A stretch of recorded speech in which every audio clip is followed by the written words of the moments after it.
Yep, Charlamagne the guy. Andrew Schulz. We are the Brilliant Idiots podcast, back for another week of Brilliant Idiotness. Yes, Do we have any ads, Chris? Just 1 minute. Okay, great. Okay, how you doing, Heather we out here talking, man. We was talking so much shit before the podcast even started, bro. No, we was stereotyping. You know, this is what we do really good on this show. That's how we warm up. Profile, we stereotype. Yeah. Chris, who is our resident Jewish Asian, he has two things covered for us, right? And you said that... Jewish Asian is what Charlamagne What did I say? No, it sounded, I don't know. What you gonna do now? I just want to clarify. What you gonna do now? It sounded like honky tonk. You thought I said Jewish agent. I don't know. That's what I thought he said too. Yes. Jewish Asian. He's our Jewish Asian. Both. He represents Israel and Taiwan. All right. And Brooklyn. Yeah. And Ireland. And Ireland. No, don't do that. I'm tired of motherfuckers claiming Ireland, bro. But be about it. I'm about to claim it in a very big way. Really? Yeah. You moving? God damn. Damn, Mamdani got him out of here, bro. Damn. Mamdani got you out of here? No, I have strong Irish roots and I'm embracing them. It has nothing to do with anybody coming in or out of power. Man, get the fuck out of here. You see this guy all of a sudden want to be Irish? Chris, you brought up a good point. You said, what'd you say about Jewish lawyers? I said, Jewish lawyers are about to be done. ChatGPT is taking my... No, what happened is Chris said, you need the Jews. We're the best doctors and we're the best lawyers. Yes. You said Indians took over the doctors, which is true. That's a fact. Lawyers, ChatGPT might come for that. Yeah. Not in terms of being in the court. A certain type of lawyer that only works with contracts. Just looking at the contracts, ChatGPT going to look over everything. The lawyer who's a deal maker or a connector, a job finder, they're always going to have a role. But if you're just pushing paper, you got a problem. Yes. Go on. Go on. And then what else were you saying? The Saudis are taking over Hollywood. Saudis are taking over Hollywood. Thank you so much. That's the other thing I said. I said, Jews, you guys start producing movies again. You're spending too much money on APAC. You need to spend money on HPAC, which is Hollywood. Damn. And then you need to put that fucking thing down and start making the movies that we love. Damn. We love these movies. Damn. I don't even know why we started talking about that. We were just being profiling for whatever reason. But yeah. Did we already get too racist? No. I don't think it's racist at all. I think that we're thinking about the future. We're thinking about where the world is going. Shit Where is is the world? Yo. Because you got to think, for people like us who, we do profile, we do stereotype, right? Who does that?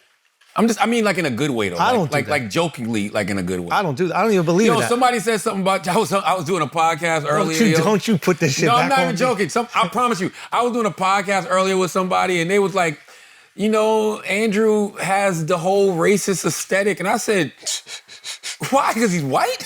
Yeah.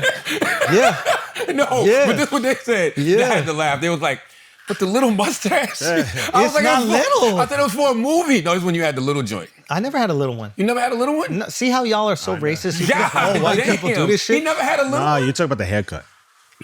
She did say the haircut. She said the haircut, the mustache. Who is this bigot you were doing a podcast with? Who is this I wish you bigot? see it. I held it down though, but it was just funny how we like profile, and she had a whole perspective of you. I know. Because of your political views, which she did say she's seen you change. There's no change. recently. There's no change. You just don't know my political views. You watch a TikTok on They my don't know nuance. There's no nuance. You just saw what people told you.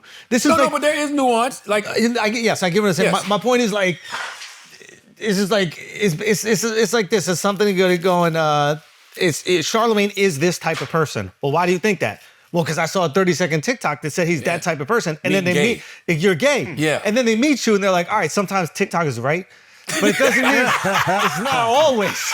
Do you know what I mean? It's not every single That's time. TikTok. You know what's funny? TikTok. You know what's mad funny? It's like people are like, yo, Charlamagne just pretends about that gay shit. And then they'll be at some like cheerleading conference and be like, nah, he's about that life, bro. That motherfucker every weekend is watching cheerleading. What's going on with this guy? Yo, by the way, that shit is crazy. You know what pisses me off when you be at cheerleading competitions and somebody be like, yo, Charlamagne, what you doing here? Yeah, like you the can't. The fuck you mean I'm doing here? My daughter cheers, you motherfucker. Yeah. What the fuck? You think I'm here scoping out the scene? Wait a minute. You fuck. It's the way they say it. Like, what the fuck you mean? Like you're a fan? Yeah.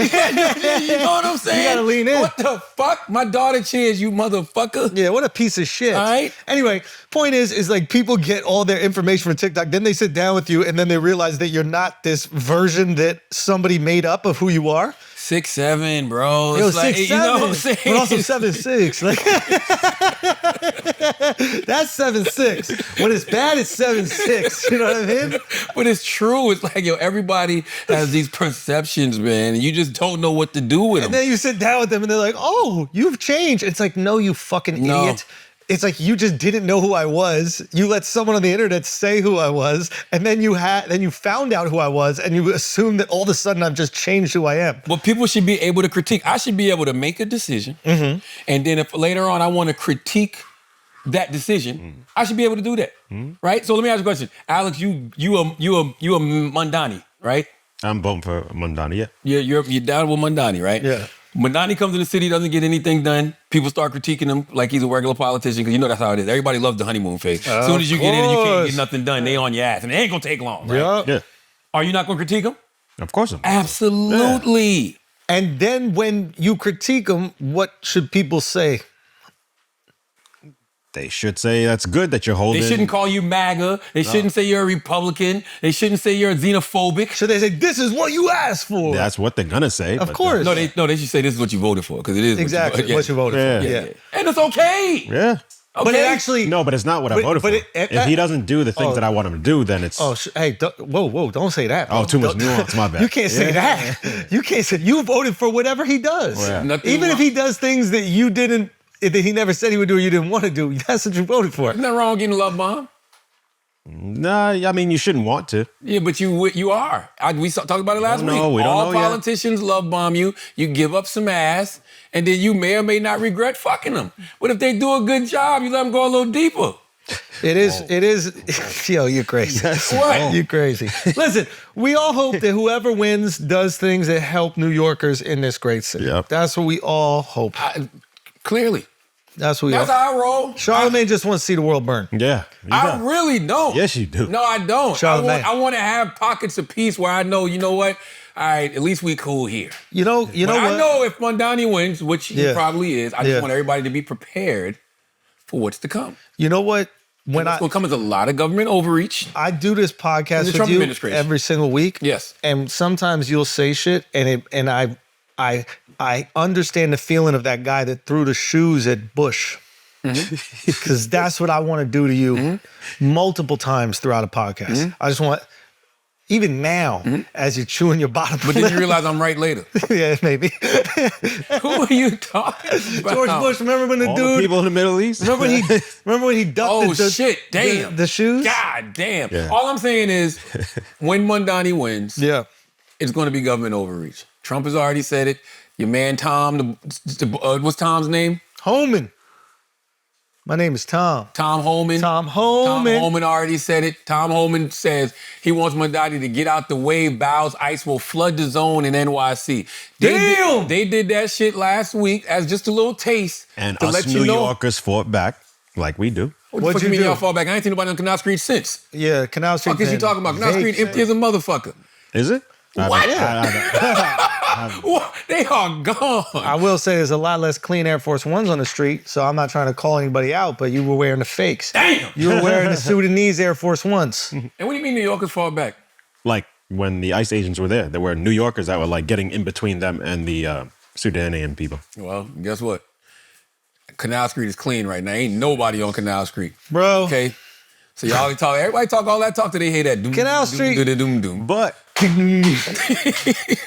Yo, be honest. If ICE came through with the vanilla ice I'm shocked they haven't done it yet. coming out the car like the I'm shocked they haven't done it the yet. Mr. yo. Softy. I'm shocked The they Mr. haven't Softy truck done that- it yet. ding, ding, ding, ding, I'm ding. shocked they haven't done it yet. And- I ain't even seen it on Instagram. You or would nothing. laugh. You would hey, when y'all fight do it, this, but you would because laugh. You know they listen, and I bet you give it 2 days. now you gonna see that ad Somebody pop. throw a dildo at Alex, yo. Why is he always acting like You're gonna this? catch in his mouth like a seal at the fucking aquarium.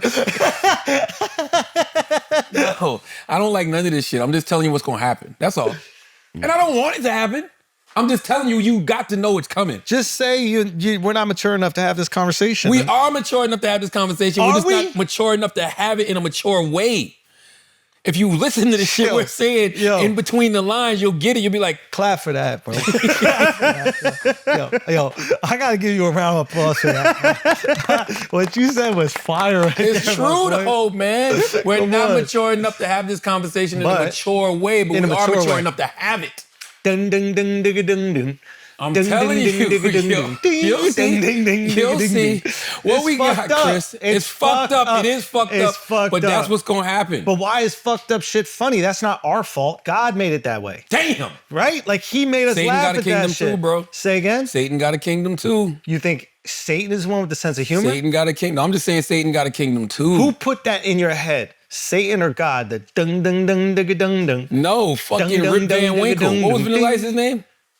Oh, yeah, he did come back as... I didn't even make... I thought you were singing This Is How Old I Am, Under Pressure. That's the same... I know. So when I hear it, I think Under Pressure. I don't even think Ice Ice Baby. Yo, Tom, you need help picking people up, man. I got somebody. Nah, stop that. Stop that. Yo, Tom. Yo, Chris is going home.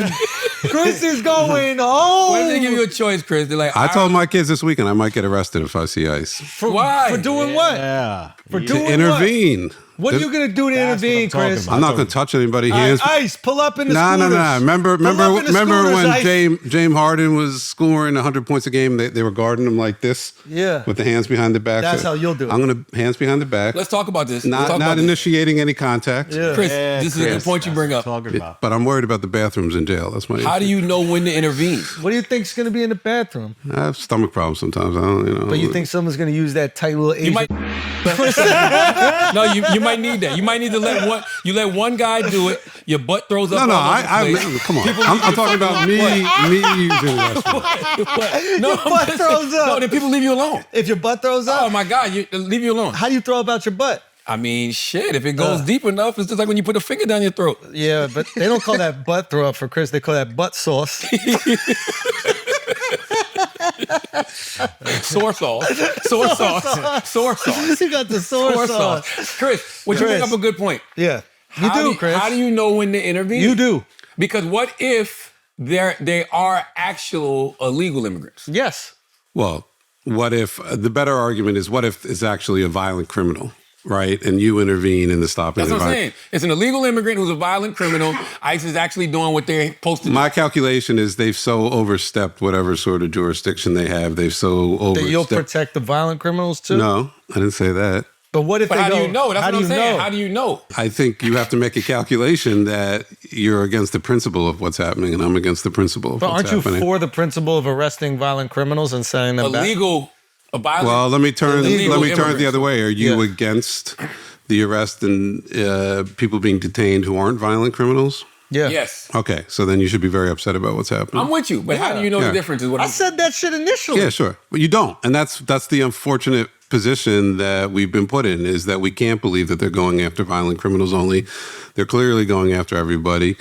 Look, my belief on ICE is that this is a test. This is the canary in the coal mine. We're going to flood these cities with masked armed men who don't seem to report to anybody, who don't have to follow any sort of jurisdiction. And we're going to say it's about getting illegal, violent criminals now, but it's really about seeing what we can get away with. So on that principle alone, I got to stand up against it. I'm gonna be honest with you, Chris. I'm not saying that you wouldn't. Without using my hands, yeah. I'm not saying you wouldn't, but I think that if you've never intervened during a police interaction, I don't want to, Chris. But I'm saying you're not going to intervene with ICE. You're not going to intervene. If you've never intervened with a police interaction, because I'm sure throughout your life you've seen police harassing people, probably assaulting people. If you've never intervened in that, you're not going to intervene in ICE. I've been in situations with cops, and I generally fold. Yeah. So what makes you think you're going to stand up to ICE? See, people say shit that sounds good until it's actually time for some action. Until you hear that. I think I'm fed up. Yeah. Huh? I think I'm fed up. I think I watched a documentary about the umbrella protests in Hong Kong over the weekend, and I saw where that got to, and I was like, But they were protesting the sun, or what was the? Why do Asians hate the sun so much? What's wrong with the sun? It's hot over there. You're a crazy guy. Wait, why? You're a crazy Why guy. am I crazy? You know they hate the sun. You're a crazy guy, bro. So how do you know that the protest wasn't about anything besides that? It's global warming. I just want to know, will you guys bail me out? If I step in an ICE situation, you guys are very welcome. I gotta hear the whole story. You gotta hear the whole story. I'm telling you the whole story. I really do. Who do the Chinese? I gotta hear the whole story. Who do the Chinese hate the most? The Japanese. What's on their flag? The rising sun. When I'm right, I'm right. Okay? When I'm right, I'm right. The umbrella protest, Charlamagne, was about the sun. They're protesting I just Japan. gotta hear the story. They're man. protesting Japan. No. Stop Would it. you bail Chris out? He asked you. I'm gonna let him sit there for the weekend. It depends. I gotta hear the whole story. Yeah. I'm like, what happened, yo? If you attack the If they say DoorDash to me, driver, if they say to me, yo, if they say, yo, there was some ICE agents out here, they was harassing this old woman who's clearly a citizen. She kept screaming that she's a legal citizen. Yeah. And so Chris intervened. I'd be like, all right, go get Chris. But if they be like, yo, there was some illegal immigrants out here. They were violent. They all had warrants for like abuse or something. Well, you're taking their word at that point. I got it. they're officers of the law. When did they lie? Okay, what Are if they said, hey, we told your friend that this was what happened, Yup. and he still intervened. Yup. But I'm not touching anybody. No, but I'm you just voicing intervened. my opinion. You use That's your all I'm gonna whiteness. do. You use your white half. I'm going to activate my white privilege for this situation. And then I've you're been holding getting in on the to way it of for a long time, and now it's time to activate it. White people out there, We out there. I in the do like street. that. activation I like time. when white people use their We privilege got to to be combat at the front of prejudice. this shit. We got to step up. We're the ones who got to intervene peacefully. That's right. Non-violently. Go ahead, Chris. No kings. But it's on us right now. No kings, kings. Chris. No kings. No kings, No bro. kings. I don't even like that as a framing for those Me protests. neither. But anyway. Why? No, I'm gonna talk about it. because on it's Daily almost Show. a compliment. Oh, you're a king. No dictators. That's what this shit is about. It's not No about dictators. no Respect the dictators. Constitution. Respect the How about- Constitution. How I thought about? that was Kamala's whole thing with Buttigieg. How about? What? Oh no, dictators. Listen. How about? How about we say? How about we say what we good. actually want the call to action to be? Ooh, what does that mean? Like whatever the call to action is. Like a lot of people are calling for a general strike. Why not call it a general strike march? Like the No Kings thing was cool. I like the amount of people that came out, but it's just like we don't have a king. I wish I had that much free time, bro. That's bullshit. That whole narrative. My daughter went. She said some older women rolled on her and were like, "You guys just need a job. You're not working." Yeah. That's some fucking talking point shit. Okay. Yeah. Look, my 82 and 83-year-old parents marching that shit. My father, lifelong Republican. Don't they not have jobs though? They retired. My dad does have a job. He still works. But it. Bro, I seen a 90-year-old woman out there saying she ain't never seen it like this. Do you know what the fuck she has seen at I'm just 90? saying, 90 years Excuse me. old. To say that? For my father to physically go to as a Republican, to go to a protest, Yeah. very significant. And the fact that then, this guy releases a AI video of him shitting on people's heads. That shit was fire. Whatever. I mean, Yo, you know what's funny? We were talking shitting about on my this, parents' head is not funny. but your dad wasn't in the video. Okay. Well, What are you talking about? Shitting your dad's head? That's not becoming of a president. You don't want that. None of it is It's becoming. garbage. want that. It's Here's garbage. the problem. It's garbage. Here's the problem. It's like I see it, and I was talking to guys about this, but like I see a lot of other politicians trying to do what he does. Like AOC tries to do it too. Like she's trying to like own people on Twitter, and it's like if Trump just got a thing where he's funny. It is what it is. We all acknowledge this. He is funny, so he gets away with shit that most people can't get away with because he's funny. But Oh. when I see the other politicians doing it, it just comes across so cringe. I don't think that they're He's getting a cringe. benefit. What are you talking He's about? very cringe. That's why the only one it works for is Gavin, because Gavin is actually letting people know I'm mimicking him. Yeah, I'm not trying to do He- a cheap second-rate version of Trump. I'm actually It's a mirror. mimicking him. It's a mirror. It's a mirror. It's the mirror effect. Gavin is just like such a sociopath. Yo, I want to ask you, why Gavin won't do Rogan? Yo, what's up with that? I didn't get the chance to watch you in Rogan's episode, but I saw it on. I was actually watching I don't know CNN if- on Saturday, I don't- and they had a whole segment about. how because Gavin But they, keeps and they kept trolling playing, him, they was playing the clip of you and Yeah. Rogan talking about and it. I was like, "Yo, you got to get him on." And Gavin was on. I think Gavin was on Higher Learning, saying that Rogan won't have him on. Oh yeah, was it Higher Learning or he was on All the Smoke as well? Maybe both. I don't think know. he was on All the Smoke, saying he definitely was on All the Smoke. He was funny. But why won't Rogan have him? I don't know. I honestly don't think that he's against it, but I think the fact that like Gavin is trying to like bully himself on. I think Rogan's like, what do you like? This is not how you're gonna get on my podcast. Yeah, trying to like yeah, tell yeah, me yeah. I'm short or tell me whatever. Yeah. Like, but again, I don't know that's on him. I think he should have him on because I think he might get eaten up. Gavin's not in a position where he gets to go, look at my work, look how great it is. People are leaving the state. That's a fact. So if you run the state and people are leaving, that's all the evidence you need to know that you're not doing a good job. You're not making it a place where people want to live. So if people are leaving the state that you're running, why would they want to stay in the country that you would run if you ran for president? Yeah, it's interesting with Gavin because, he touts the economy a lot. I wonder if the California economy is going to be the same 4 years from now. Even though he's not. It's like the California economy is not great. It's the same way as like the American economy. There's like 5 companies propping it up. They just happen to be in fucking Silicon Valley. So it's like Hollywood. And Hollywood is on the way gone. Decimated. By the way, I literally decimated. I had this conversation with somebody yesterday. They don't make movies there anymore yet. Hollywood doesn't realize Hollywood isn't Hollywood anymore. No, they do. No. You think they do? The workers do. Okay. The executives don't. Maybe the executives are like turning a blind eye to it, but like any of these producers, like I was talking to a producer of Street Fighter, I was like, yo, why didn't we do this shit in America? They're like, dude, he goes, make a movie in America. Damn. He's like, that's like sneakers. You can't do that anymore. Oh, wow. Like it's just so much. It's a quarter of the price of doing it in another country to fly 100 people out there, put them up for 3 months instead of just doing it in LA. And it's like, that's all leadership in California. Simple as that. Yeah. Like you guys have to, you're hollowing out the industry that we know LA for. I don't know LA for anything else. Listen. Porn? You know what's about to happen? You know who the new Hollywood is, baby. Jersey. No, you're not wrong about that. Big Jersey. I've been telling y'all that for the past year. You're not Y'all think wrong I'm about that. crazy. Big Jersey. Lionsgate is in Newark. Netflix is in motherfucking Mouth. Okay. All right. Big Jersey is where it's at. He's right. Okay. And shout out Jersey. I would like Jersey to have a redemption arc. What you mean? Jersey popping. Nah, I know it's popping, but like the perception of Jersey, put it this way, like Jersey got probably the most beautiful coastline that exists in America. And we look at the Jersey Shore as a kind of like trashy place or whatever, but the coastline is like stunning, Jersey right? got amazing suburbs. Son, I know, we're making the same argument here. Like we're on the same page. So it's like, I would love it to become a hub for entertainment and also like filmmaking and then displace this idea of what we think Jersey is based on Jersey Shore and like housewives shows. You know, Hollywood used to be in Jersey. I know before they went to, what's it called? Because yeah. Edison was charging 50% tax on all the cameras. Yeah, bro. Lionsgate is in Newark. Netflix is in fucking Mouth, bro. How fire would it be? And it's probably gonna be another studio coming soon. Talk this shit. How fire would it be if we stole movie making, TV making from the West Coast and all that shit? It's like we got the banks in New York, we got the films that are made in Jersey, we got to get a team that wins something soon, but like, why? It's the greatest place in the entire world. It's going to happen. By the way, ho. Inshallah. It's not even about if it's happening.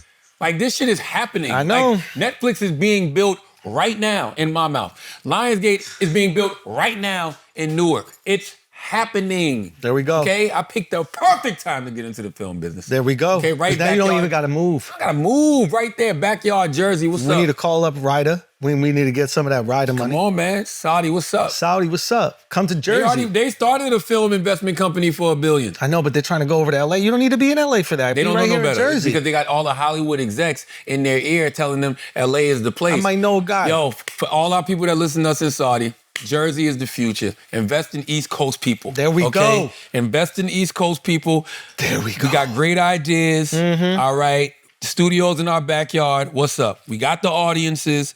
What's up? Fuck with us, okay? And the weather is shitty enough where we want to stay inside and work. In LA, everybody want to do a brunch meeting. But you know the beauty of, let me tell you the beauty of the tri-state.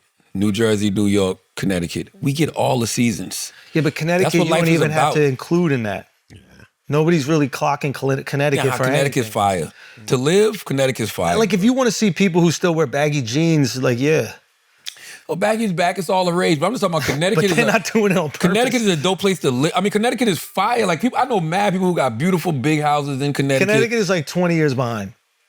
What's wrong with that? It was a better time. 20 years behind. And then if New York gets its act the fuck together and our tax dollars actually go to making this city futuristic, then you just come into the future. A lot of ticks in Connecticut. Say what? A lot of ticks in Connecticut. God, Chris. Man, you got third world problems, man. It's a bah humbug. Scooters, it's ticks. You know what I'm saying? You're not in Cambodia no more, bro. What the fuck? You worried about the insects and the DoorDash guys? I look out for our listeners, all right? Connecticut's a beautiful place. Beautiful. Beautiful, man. I'm telling you, I know some people that like live in Connecticut, come into the city to work, go back into Connecticut. Like that is the greatest cost of living is Lord. I don't like that shit. Jersey and New You gonna York. pay these taxes like the rest of us. Nah. You gonna pay these. You too. You ain't gonna be here much longer, bro. What are you talking about? Bro, you're not gonna be here much longer. You got the Hamptons already. Jersey calling your name, bro. What are you talking about? Jersey calling your name. What are you even talking about? Jersey's calling your name. What are you even talking about? Jersey's calling your name, okay? All right? I get a lot of calls in my neighborhood from a lot of, you know what's so interesting? What? A lot of my comedian friends who went over to Ryder all of a sudden house shopping. Ooh, isn't that interesting? A little down payment on something, huh? Okay. I just thought about that. Now I'm connected to that. A lot of my friends who went to motherfucking Ryder doing some house shopping Isn't that interesting? in Jersey, in the neighborhoods, in my neighborhood or surrounding neighborhoods. They're like, Isn't that hey, don't you interesting? live in such and such? Mm-hmm. Yep. Mm-hmm. Damn. Might have to pay down something. Damn. Might have to pay down something, Charlotte. Listen, man, do what you gotta do. What is Michael Blackson? He said not a rider. What's this talking about? He didn't go to Saudi? Oh, no, I think him and his girl broke up. Oh, I saw that. Roddy Darling responds after Michael Blackson apologizes for fathering another child. That was the most pathetic post or apology ever. Yeah, they were talking about this. I saw this conversation, but they were saying that they got an open relationship. So I don't like getting into this stuff, Me man. neither. With kids, like, that's what I was on. They were talking about it on Breast Club this morning, and I'm just listening, and I'm like, yeah, that's sad, bro. and That's Jess was sad. like, shut up. And I was like, I am. Yeah. Yeah, okay, whatever. Salute to Michael Blackson, man. If you happy, I'm happy. I will say this, though. All of y'all need to watch TROIS.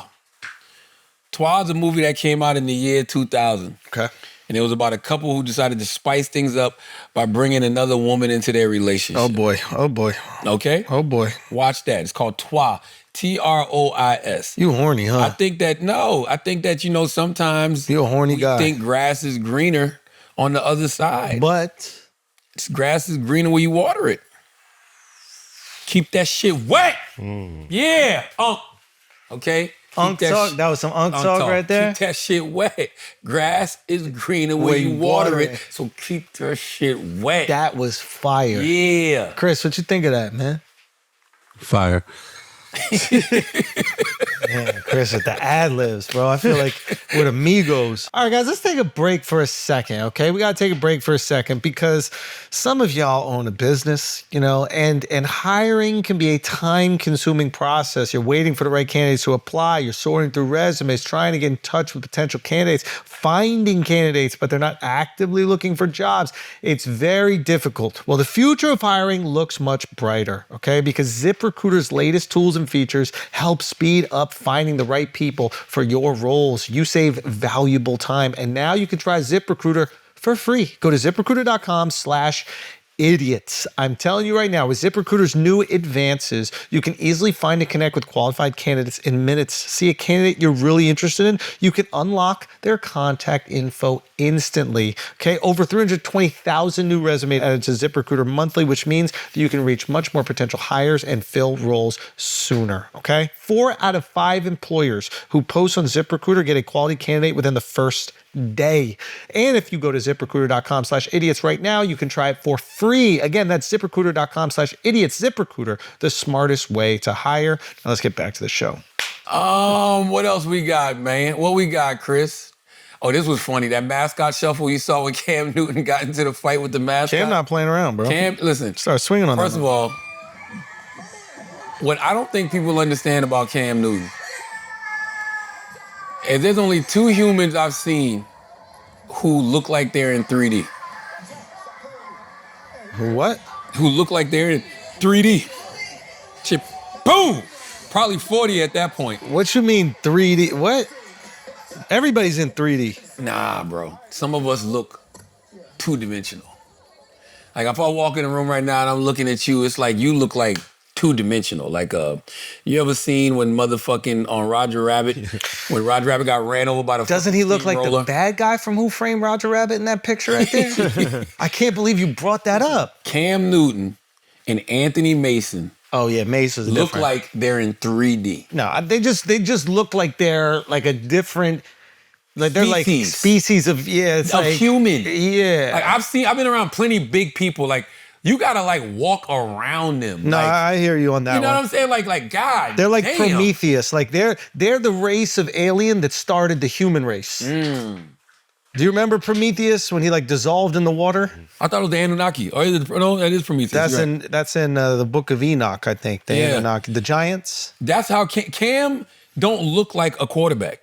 No, bro, he's a physically imposing man. Pull up Cam measurements, yo. All right. What? What? Let's see how fast Chris got his that. measurements. Cam's measurements. What are Cam Newton's measurements? He's 6'5". I don't believe that, yo. You think he's taller? Hell yeah. Have you ever met Cam Newton? Nah, man. Cam looked like he about 6'9". He's 245. Yeah, that's probably about right. But it's like muscular. So I can imagine how he was when he was out there like playing and shit like that. How the fuck do you tackle a 6'5", 245-pound quarterback that's agile, athletic, can run you the fuck over? I wonder if that's why he dresses so eccentrically. I wonder if it makes him, in a weird way, more approachable. Like wearing like the silly hats and the silly outfits. Like I wonder if it makes him less like intimidating. I'm gonna be honest with you, I don't never think Cam be looking silly, bro. What? I think we had this conversation before, but I don't think Cam be looking silly. Like, man, I couldn't pull it off. Alex, you better not even open your mouth to talk about somebody with silly fits, bro. Well, Al, you said you did that with glasses. You found that like people were less scared of you when you wore glasses. Yeah, I did that back in the day, yeah. But that's an interesting thing that you have to grow up with psychologically. Yeah, but he dresses like eccentric. Alex, how do you think you dress? I get fly. That's different. You look eccentric to me. Yeah. You don't think Alex look eccentric? So if you don't think I do, if you think I do, then how do you not think he does? I mean, if that's the word you're using, I just think Cam pulls off what he does. The shit look, I mean, I couldn't do it, but he gets fly to me. I don't think you look whack. Okay. Yeah, you just look. Listen, I don't think I gotta check you everywhere. No. I don't think you look whack. I just, it's gay, but it's not whack. But it's not. But I know you're not gay. You know what I'm saying? Yeah. Yeah. I would call it like flamboyant. How does he do this so fast? No. That's what I would call it. Flamboyant. You know what I'm saying? That's what I would call it. I would call what you do flamboyant. But it's flamboyant, Al. That's my new shit. That's fine. I like that. You can't tell me that you haven't seen a couple of fits from Cam and be like, that shit fly out. Yeah, sometimes. Because when I see him, I see you. Okay. That's a compliment. That is, I mean that seriously. I mean that sincerely. Like I'll take that. They get fly. Like some people really put a lot into their fits. And Cam puts a lot into his fits. Like that should be looking clean to me. But Cam is a different size than Al, you know? And everything is custom. That's the other thing I give Cam a lot of credit for. For wearing custom clothes. All that shit is custom, bro. You give him a lot of credit for that? Yes. Because that means that he's sitting down with people. He's designing this shit properly. Yeah. Like, I don't know, man. We got here by talking about how huge Cam is, though. 6'5", 245. I don't even know why that mascot thought he could play with Cam like that. That was insanity. That was insanity. I really don't understand. Then it looked like he tried to snatch his hat off. Something crazy. Anyway. Play that Mace clip, Chris. What's the Mace clip? What's Mace up to? Mace had a good topic of discussion. Mace reveals craziest thing he's ever asked of a girlfriend was for her to buy the ring to prove she was serious about marriage. When I was first going to get, I thought about getting married. I asked her to buy the ring if she was serious. I thought that would... You asked her to buy the ring?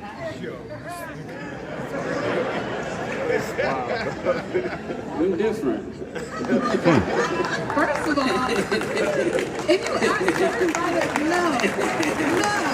No. Yo, Mace is fire, man.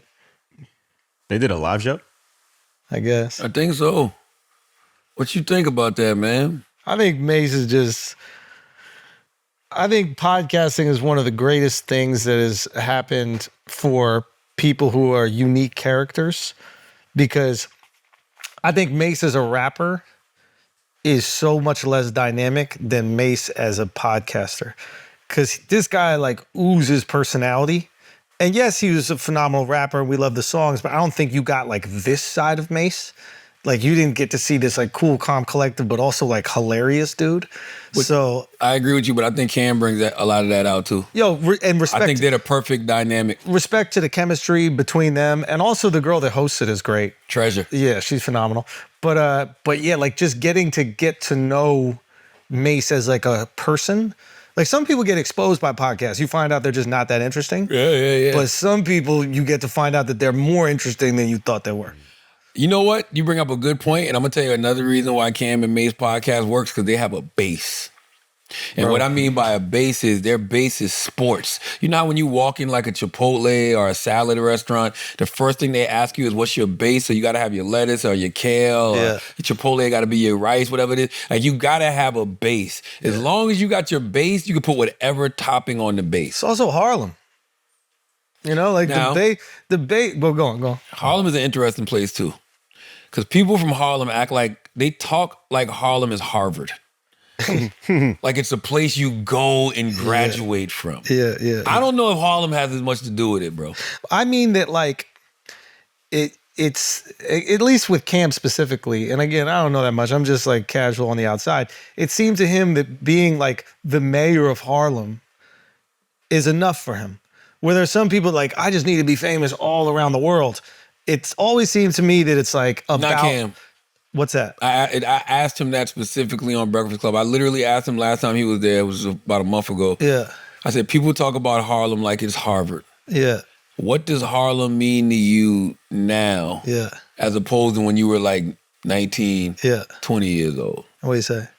I don't want to mess up his wording because I know when people talk about their towns and their cities, it's different. But he just basically was like, it definitely meant more to him when he was younger. Oh, interesting. Okay. You know what I'm saying? That's fair. Yo, Harlem people talk about Harlem like it's Harvard. Right? Like, what does Harlem mean to you today compared to when you were like 18? It ain't the same for me. Mm-hmm. You know what I'm saying? Not at all. That's a great question because it's so gentrified. It's just not the same. And I may sound ignorant for saying it, but I miss the abandoned buildings. I miss the vacant lots and going up, driving, walking to school and almost stepping on glass. Not saying that's good and you shouldn't improve from that, but that's just my memory of Harlem. Like when I see Red Lobster on 125th Street, like and H&M, I'll be like, this is crazy. You know what I'm saying? But it's gentrified and, to me, everything, but you gotta think about this too, right? Where I live is gentrified. Niggas like, what this nigga doing over here? You know what I'm saying? So you might got somebody white like, yeah, what the fuck? Remember when it was all white over here? You know what I'm saying? So it's a balance. But just for me, Harlem isn't what it used to be. I'm not saying Harlem still ain't Harlem today, but just not the Harlem I grew up with. My man, I sometimes shoot videos in this building and shit like that. And he's like, Cam, you gotta talk to the building manager. I'm like, all right, who is it? And the dude's white. It's like, yo, I thought you was the manager. He's like, nah, I sold my apartment to the nigga. And now he's the manager. So now I gotta talk to somebody white and go into a building that I've been going to my whole life to get permission to shoot something on a roof. So for me, it's not the same, but I understand it. Gotcha. Now, there are some people who I think like, they Harlem alumni. Like, and I'm not, Cam is definitely Harlem alumni, but there's some people who just, rep it harder than others. And it ain't even just Harlem. It's like the world we're in. Like, if you come from a certain town and all you know is that city, all you care about is being the man in that town. Yeah. But you usually feel like that until you actually go see the world. Yeah, I'm not saying that the rest of the world isn't interesting, but in the same way that like Wallow and Gilly are Philadelphia first, I always felt that way about Cam. It's like Harlem first. It doesn't mean that you can't tap into people around the world. It doesn't mean that you can't tour and do everything. But like knowing that your identity is wrapped around this place that's really important to you, I think even makes you more interesting, right? Because people are like, oh, I get a taste of what Harlem is like through this dude, and I get to see how Harlem reacts to the world through that person. Same way with Wallow and Gilly, where there are some people I think that like, it's like they are for the world. Some people that works better. But what I've noticed is like there's always longevity in having that core identity in those people you represent. I think that's the word I would use, identity. Like when you think Gilly and Wallow, you think Philly. When I think Cam Mason and Mace, you I think Harlem. Like, but to that point, like it is what it is. Their base is sports, right? $1 million worth of game. Their base is giving out game to a younger generation. Yeah. So you got to have a base, just like Drink Champs. Their base is hip hop stories. Getting older hip hop artists on there to drink and tell those stories. As long as you got your base, you can build whatever on top. And then of you your can talk about culture. Like a lot of the stuff I'm watching when I'm watching, not only Wallow and Gilly, when I'm watching like Cam and Mace, it's just they're reflecting on culture. The protein. Yeah. You want beans, you want chicken, you want beef, you can put it on top of that base, on top of that lettuce, that carrot, whatever. Brilliant idiots, our base is idiots. Yes. We're really idiots. Yes. Okay? Who aren't mature enough to have a lot of conversations. Thank you. Okay? So as long as we got that base, then we're good. We can put whatever on top. That's Y'all true. the ones that started taking us serious. Why would they do that? Why would they do that? Now, I'm not saying that you can't get something out of this shit. No, a broken clock is right 2 times a day. That's right. You know what I mean?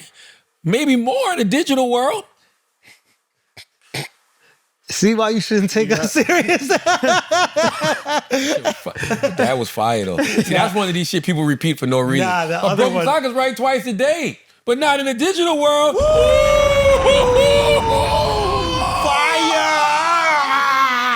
It's all about the reaction. Then people sit around feeling stupid like, yo, what did he mean by that, yo? Yo, that shit was fire, yo.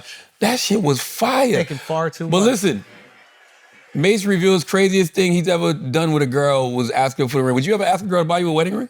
No. Nah. Buy herself the wedding ring. I think that's what he asked. But what if the girl bought the wedding ring and then got on her knees to propose to you?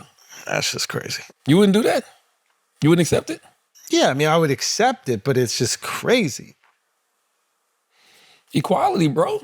Yeah. You know what I'm saying? We have all these conversations about gender roles. Why can't a woman buy a ring and get on her knee and propose to me? But some of the best times of your life will be like when your girl knows you're about to propose, but you don't do it yet, and she's just on good behavior for about 6 weeks.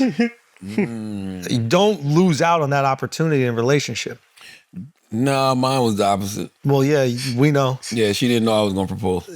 Oh, why would she not think after 17 years they wouldn't propose? That's not What would true. give her that idea? We've been together for 27 and we've been married for 12. So that's a pretty good ratio, bro.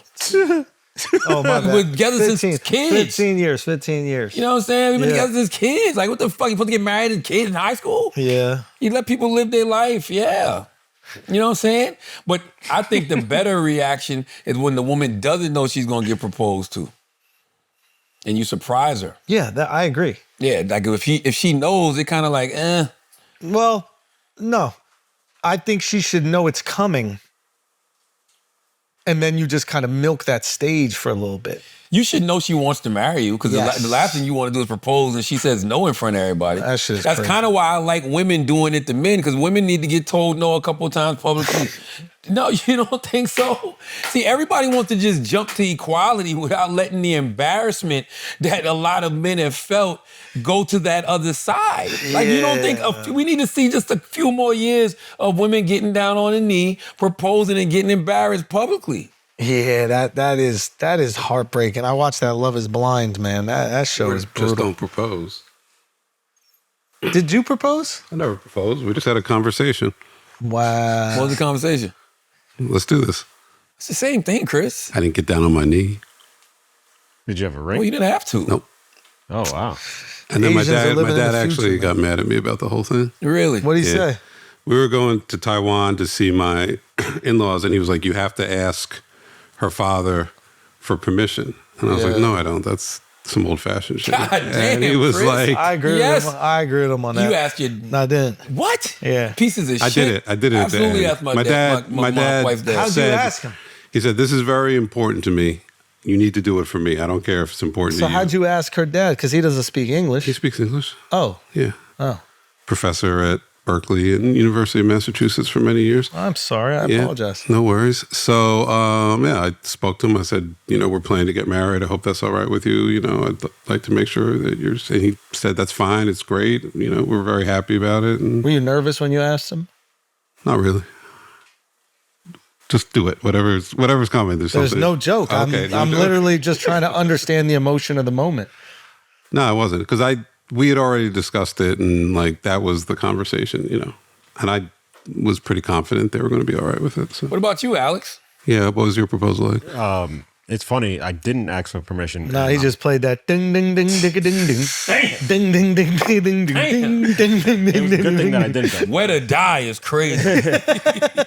Damn. Wet or die. Oh, I saw a father like after the fact, and he's like, "No, I'm glad you didn't ask me because she's not my permission to give away." Right. So he respected the fact that I didn't ask him. Yeah. I think you should do it out of respect. Like, you know, like, first of all, yes, I agree with what your not father-in-law said. Is he your father-in-law yet? I mean, technically, no, not yet. Not technically. Yeah, so not I agree with what he said, but he knows whether or not his daughter wants to be with said individual, especially if y'all done been together for a while. Yeah. Like, she knows best. She can make her own decision. It just depends, like, if you think women are like equal. Like, if you think women are property, then obviously you have to ask the property owner before you can make a purchase. I thought you asked the dad to make sure the dad is cool with it. Meaning, like, I don't fuck with you like that. I don't want you to be So married what? to my daughter. The way I look at it is like, if the dad is paying for the wedding, I'll ask. Yeah, I don't like that. But Now that's a tradition that needs to fucking But if I'm go away. if I'm paying, I know you got 4 daughters. Yo, that's a lot. We need movies in New Jersey. That is a fucking tradition that needs to go away. By the way, I don't know anybody that does that. My wife's father contributed to the wedding. Yeah, they do contribute, and that's yeah, awesome. yeah. And we're And very it was a grateful. nice contribution. Very nice, and Yeah. we're grateful. Yes. I remember your wedding. I loved your wedding. Oh, that was so fun, man. That was a good time, man. That was a so beautiful fun. little church, or it was like a town hall or something. Yeah, What in was, Charleston. Yeah. was it a church, or was it like the city hall? I don't fucking remember. It was like right in downtown Charleston. I think it must have been a church. I don't remember. Remember when you did the whole ceremony? You don't remember your wedding? Jesus Christ. No, I remember, but I don't remember the details of that shit. I didn't plan it. I just knew it to be. Yo, What the divorce him now. Yeah, Divorce him. Just go back. You remember the name of the location you got married at? Yeah, Really? yeah. What was it called? My in-laws' house.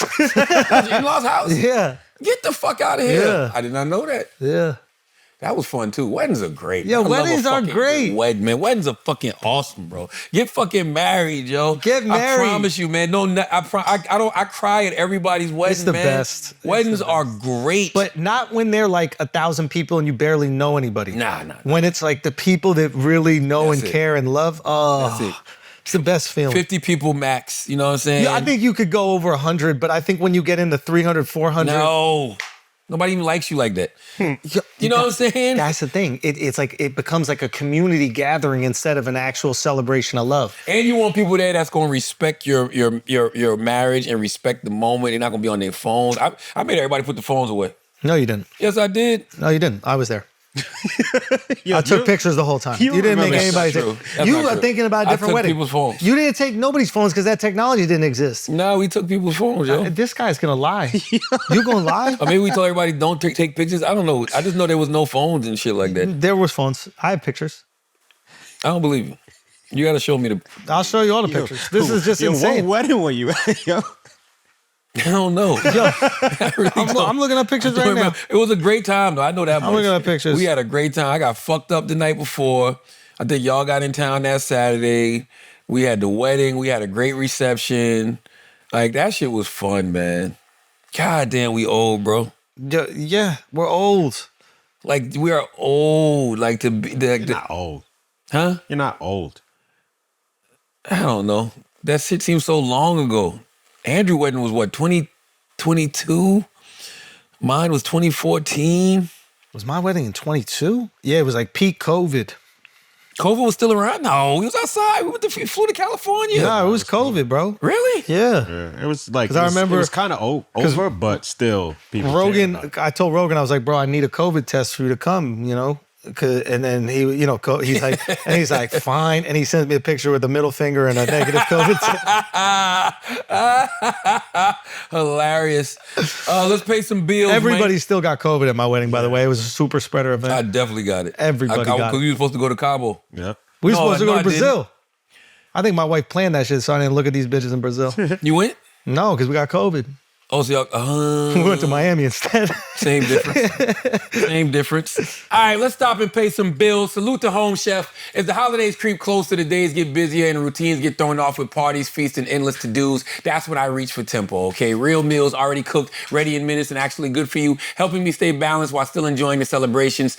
Tempo delivers fresh, chef-crafted, dietitian-approved meals right to your door. Each meal is perfectly portioned for lunch or dinner and ready in just 2 minutes. That means real food, real fast, without the sad desk lunch or drive-through regret. With 20 new recipes every week made from nutrient-rich ingredients, Tempo keeps things exciting and helps you stay consistent with healthy habits. And no matter your goals, there's a Tempo meal for you. Protein-packed meals with up to 30 grams of protein, calorie-conscious, carb-conscious, even fiber-rich. It's convenient, but also flexible enough to fit the way you want to eat. Tempo was even the official partner of the 2025 CrossFit Games, proving their meals are built to support optional nutrition and performance. For a limited time, Tempo is offering my listeners 60% off your first box. Go to tempomeals.com/idiots. That's tempomeals.com/idiots for 60% off your first box. tempomeals.com/idiots. Rules and restrictions may apply. Let's do some church announcements. Hezzy, what you got? Man, I thought I had something. What you got, man? I fucking forgot what I had. Come on, man. Turn your phone. No. I forgot what I had. I'll remember it. You go. I got 2 Chainz. The Voice in My Head is God, okay? Available March 3rd, 2026, man. My book in print, Black Privilege Publishing with Simon & Schuster. If you are a 2 Chainz fan, you are going to love this book. He talks about, his spiritual journey, the spiritual journey behind his success, man. So 2 Chainz, The Voice in My Head is God. Go pre-order that right now. And go pre-order Arsenio Hall's book, Arsenio, which will be out next year via Black Privilege Publishing. Simon & Schuster. Man.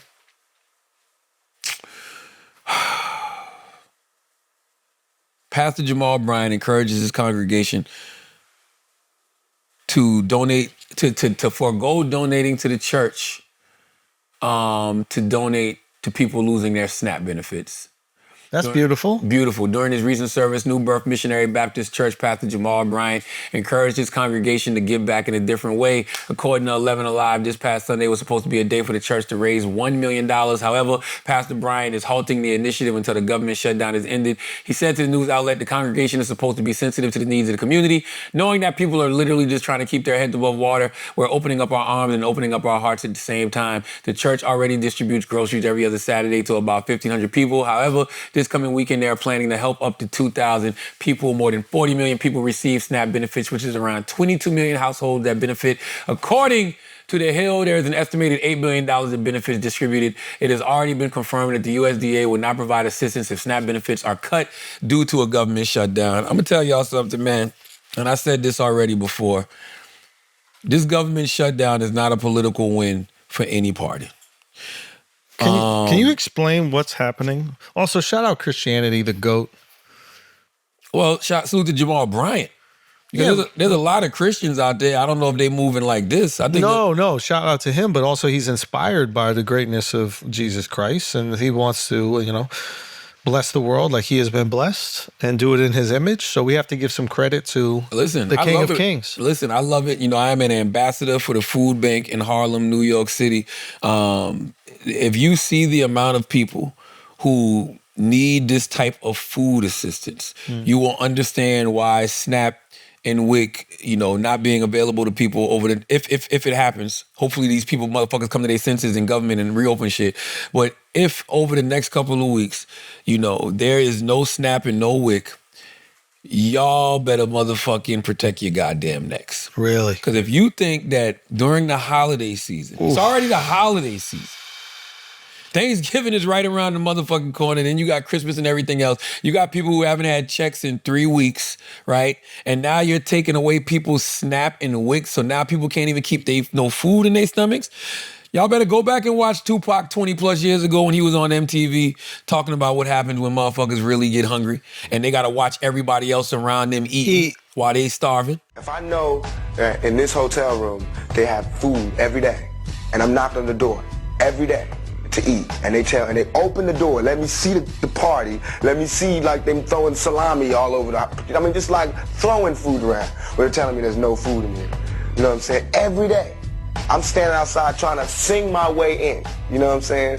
We are hungry, please let us in. We are hungry, please let us in.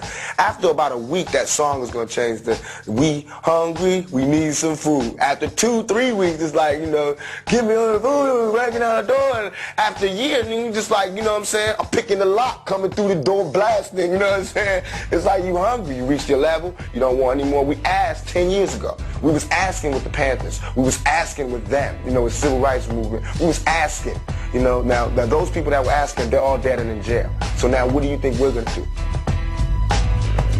Ask? Can you tell me what's happening with the government shutdown? Like, do you understand it? Do you understand? I do to a certain extent. Democrats are trying to make a stand for healthcare, right? Like they didn't want Republicans to hike the prices of healthcare. So they decided to say, hey, this little bit of leverage that we got, we're going to, you know, not vote to reopen the government until they decide to not have higher healthcare prices, right, Chris? And I Am I saying that right? Yeah. Because they wanted to get rid of the healthcare rebates or something like that. So essentially, like the government was stepping in to pay off the increased prices of Obamacare, if I'm not mistaken. The Affordable Care Act, yes. Yeah. I think that's what it And was. so your premium is going to be a lot higher. Why are we calling it the Affordable Care Act? Like, give some credit where credit is due. Let's call it what it is. It's Obamacare, right? Yeah, it When he is. enacted it, it was called the Affordable Care Act. It's just like, it's to say, here's the thing. It's just like... Let him have his legacy, man. No, I don't like no, that I'm gonna shit. tell you why branding matters, right? Yeah. Remember during COVID, people forget who was the person that, you know, pressed the gas on getting the COVID vaccine out there. Yeah, Trump. And remember when Democrats were saying, don't take it, it's being rushed? Yeah. But then when they got in office, they was like, no, take it, it's fine. Y'all don't remember that? You don't remember that whole thing? Yeah. So it's all about branding, you know what I mean? So if people will easily be like, no, get rid of Obamacare, that shit is trash. Remember Jimmy Kimmel did that whole sketch where he did a sketch where he went out in the street and was like, how do you feel about Obamacare? And people was like, I don't like it. How do you feel about the Affordable Care Act? Oh, I love it. These government shutdowns have happened before. The last one was in 1996. But the debate on this one is particularly heated because people have such strong opinions about Obamacare. Interestingly, the polls show that most Americans say they don't like Obamacare, but they love what's in it when it all gets broken down. It's like the opposite of a McNugget. So it's interesting. And when there are complicated issues to study, most people just side with whoever they usually side with. So I decided to conduct an experiment today. We sent a camera crew out on the Hollywood Boulevard to ask people which they thought was better, the Affordable Care Act or Obamacare. Now, as you may know, Obamacare is just a nickname for the Affordable Care Act. They're the same thing.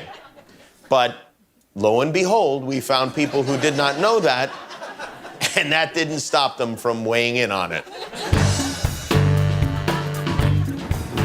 We're talking about health care today, and which plan do you support, Obamacare or the Affordable Care Act? The Affordable Care Act. And what is it about Obamacare that you do not like? I just think that there's a lot of holes in it, and it needs to be revamped. I think And you think hasn't been thought out. You think the Affordable Care Act is a better plan than Obamacare? Better, but I'm not happy with that either. What do you agree with, Obamacare or the Affordable Care Act? I'm more sort of towards the Affordable Care Act, but I'm also very sympathetic for people that don't have the ability to have proper medical insurance. So the Affordable Health Care Act is still a better option than Yes. Obamacare? Yes. And why do you not agree with the Affordable Care Act? Well, I think it's not really available for all. So the Affordable Care Act is more affordable than Obamacare? Just the name says it all. Right. You would agree with the Affordable Care Act? Absolutely. I think it's nice that everyone can afford it, and everyone should be able to afford it, but to force people to pay something and then doctors to make something, limiting their ability to do their job, that's kind of anti-American. Right. So Obamacare is un-American? I think it's kind of un-American to force people. What if they can't afford it? What if they want more coverage? And the Affordable Care Act is American? I think it's more American because it allows people to make their own choices on what they want and who they want to work with. Do you agree with the Affordable Care Act or Obamacare? The affordable. And why do you prefer the Affordable Care Act over Obamacare? I just don't agree with the whole Obamacare policy thing that's going on. I just don't agree with it. And do you believe that an informed citizenry is essential to a democracy? Yes. So you disagree with Obamacare? Yes, I do. Do you think insurance companies should be able to exclude people with pre-existing conditions? No. Do you agree that young people should be able to stay on their parents' plans until they are 26? They should be able to, yes. Do you agree that companies with 50 or more employees should provide health care? I do. And so, by that logic, you would be for the Affordable Care Act? Yes. What plan do you support, Obamacare or the Affordable Care Act? The Affordable Care Act. And why do you support that over Obamacare? Do not like Obamacare. I don't like anything that has to be forced for everybody to buy. It's just not good. Do you think Obamacare is socialist? Yes, I do. Do you think the Affordable Care Act is socialist? No. Do you believe that Obamacare will eventually lead to gun prohibition? Yes. Do you know that Obamacare and the Affordable Care Act are the same thing? No, they're not. Thanks, you made me look stupid. It's what we do. Okay, you did good. Oh, hey, look who's in the audience. Welcome, stupid people. You have a home here with me. I got it. It is more, there's more bipartisan support when you remove Obama's name from Exactly. it. Now, damn, I lost my train of Sorry. thought. So what is, What so, we talking about? so we're talking, you were explaining to me what exactly. Oh, yes. Yeah. Now, I have my idea, but that's why I'm not a fucking politician. I don't think the government is ever worth shutting down. If I'm Democrats, I don't take that risk of not voting because I want to keep the government open. Right. I know this is going to sound crazy. Talk to I me. would rather the Republicans hike the healthcare prices up. So now as a Democrat, I can say Republicans did that. Like it's a clear, this is the reason your healthcare prices are hiked up because of Republicans. Now, because it's been 3 weeks, the waters are so fucking muddied. Like, so Republicans have did a good job of blaming it on Democrats. You go to all of the government websites, it pops up as the Democrats shut down. Kristi Noem did the shit in the airport, saying it's the Democrats' fault, it's the Democrats shut down. They did a good job of making people believe it's the Democrats. Well, it is. And it is. It's both. But it is to a certain extent because Democrats are also taking credit saying, yes, we're doing this because we're taking a stand for your healthcare prices. Healthcare prices weren't an immediate Food is. Food, not getting your check is immediate. So now nobody gives a fuck whose fault it is. Open the goddamn government so I can get my check. Healthcare is an immediate problem if you're sick. Yeah. 100%. But like Yes, more it is. people are hungry than sick. But this shutdown is temporary, and a lot of people can maybe stomach the temporary. Can they? You say, you rich Wait. motherfucker. Wait. You rich Let me just land. They're talking about like doubling people's premiums, Exactly. like 30,000 to like How many people are gonna die? 65,000. 67% of the country is living check to check. They can't afford to miss a check. What's worse, to starve or to die? Like You might die because you missed a check. What if? Okay, what if I'm paying my healthcare benefits, right? Yeah. But now I don't have no money to pay my healthcare benefits. So I'm now not you getting have paid healthcare regardless. anyway.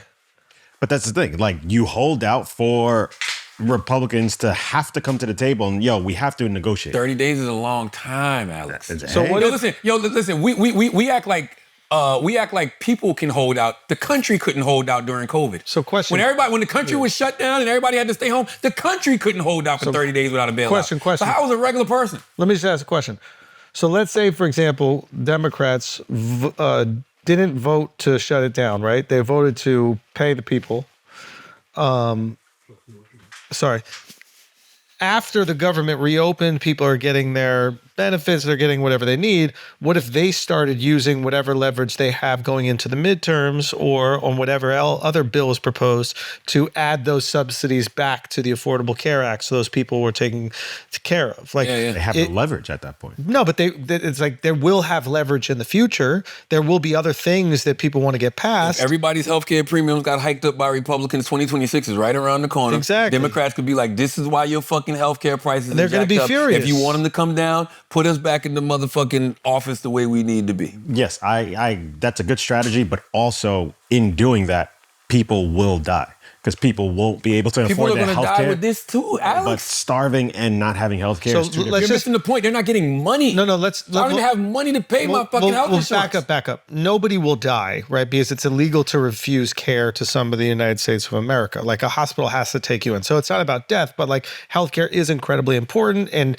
there are things that will happen to you without having care constantly that could lead to your death. Yeah, but early prevention is very important. 100%. So if you hold going to the doctor, you might miss something that could have been caught. And I'm not saying that. What I'm saying is, if you asked people, and we know this for a fact because there's evidence to prove it, would they rather have food or health care? They would choose food first. Yes, man. Why do we have to make that choice in this country? I'm with you, Chris. But don't derail, Chris. Yes, don't derail. I'm with you, Chris. Don't derail. I'm with you. My point is, but a choice was made. Democrats made the choice. Democrats are making the choice that your health care is more important than your food. That's right. I think most human beings would say food is more important than healthcare because don't just say food, your bills. Yeah, your bills. People haven't been the way to provide for yourself is more important than your healthcare. But that doesn't mean that they shouldn't fight diligently to find some remedy for these soaring prices. And also, it would be advantageous for Republicans to find a remedy for these soaring prices because they're going to look horrible come the midterms if all these voters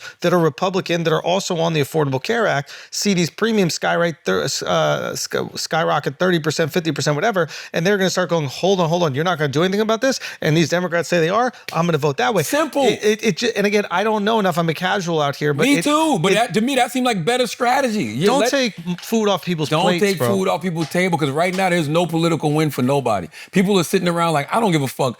Who's responsible for this government shutdown? Just reopen the motherfucking government so I can get my motherfucking check. You going to Taiwan for the holidays? Probably. No, you probably not, because the TSA agents ain't going to be motherfucking working at the airport. Well, I'm worried about my daughter who's supposed to fly out of LAX this weekend. Exactly. And they grounded LAX the other morning. Exactly.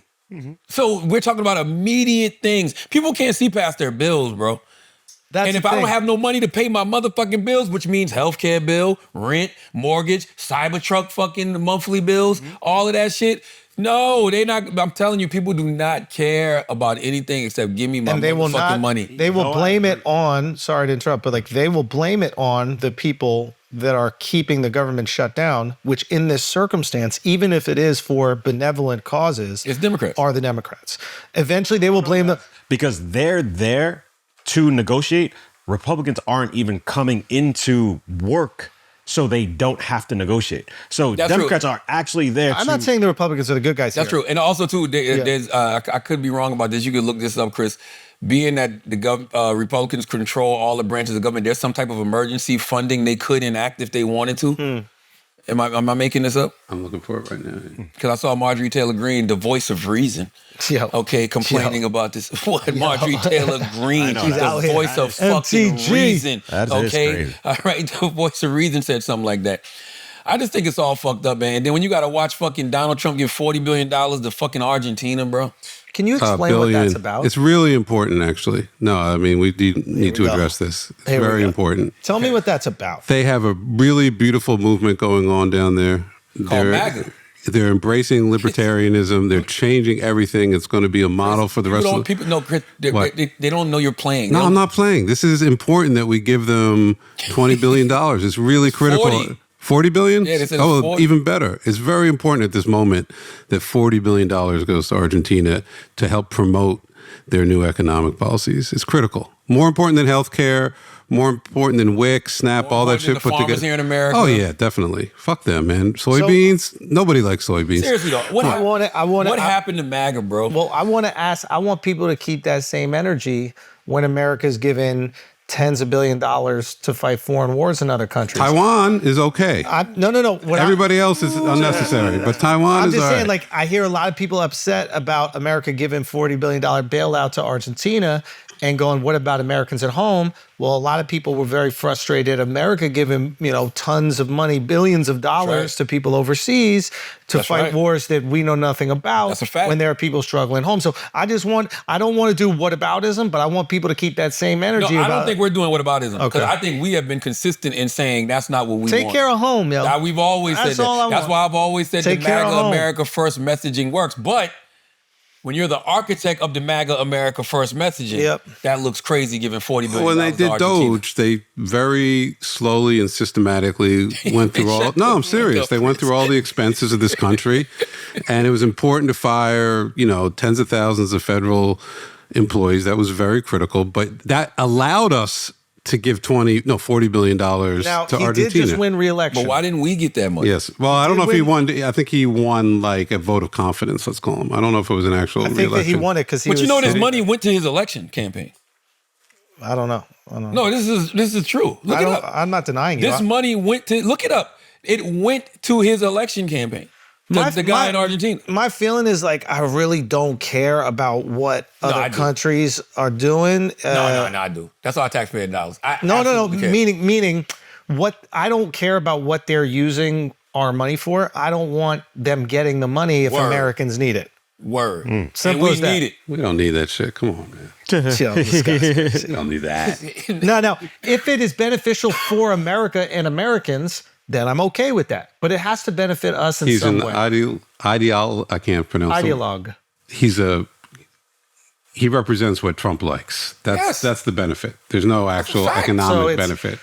So there's essentially we have an ally in Argentina. Is that the idea? Beautiful head of hair, also. Yes. Oh, that's a real picture. God damn, I didn't know that was a real picture. I thought that was one of them pictures that you just be scrolling on a website and it just pops up. That's really him? Yeah. And a large portion of the money is contingent on him winning. Yeah, so it's like if he doesn't... It went to his campaign. Yeah. $40 billion, yes. If he $40 doesn't... billion of U.S. taxpayer dollars going to fucking Argentina. This is the problem with all of these policies. It's just like, tell us how this is beneficial to America. If you tell me that giving Argentina $40 billion gets America $80 billion, I would go, that's a great investment because now Americans are going to get more food on their plate or they're going to have more opportunities. Again, if it's not the case, which it looks like it's not, then I'm critical of it. But if we're investing in any country around the world and it benefits America, explain that to us. Click that one right there.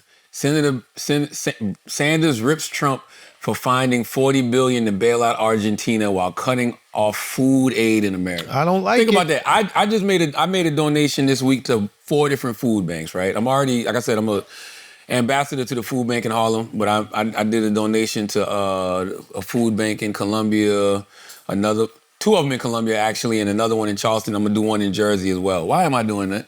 Because you care. $40 billion? Like, there's no way in the world I can be the president of the United States of America.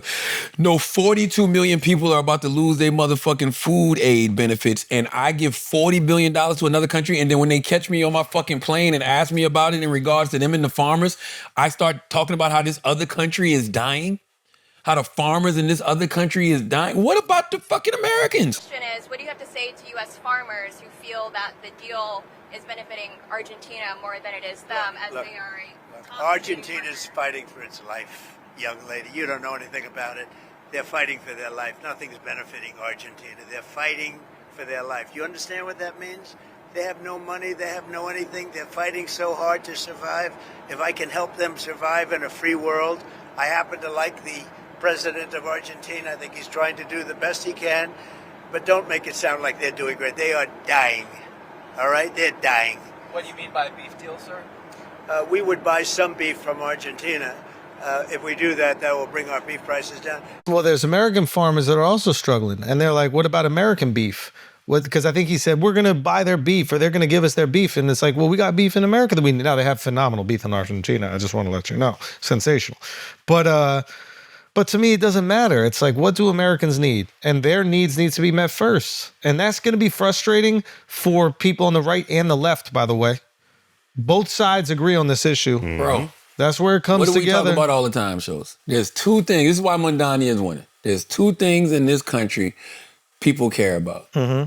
Safety, affordability, more money in their motherfucking pocket. Yep. It's really just that goddamn simple.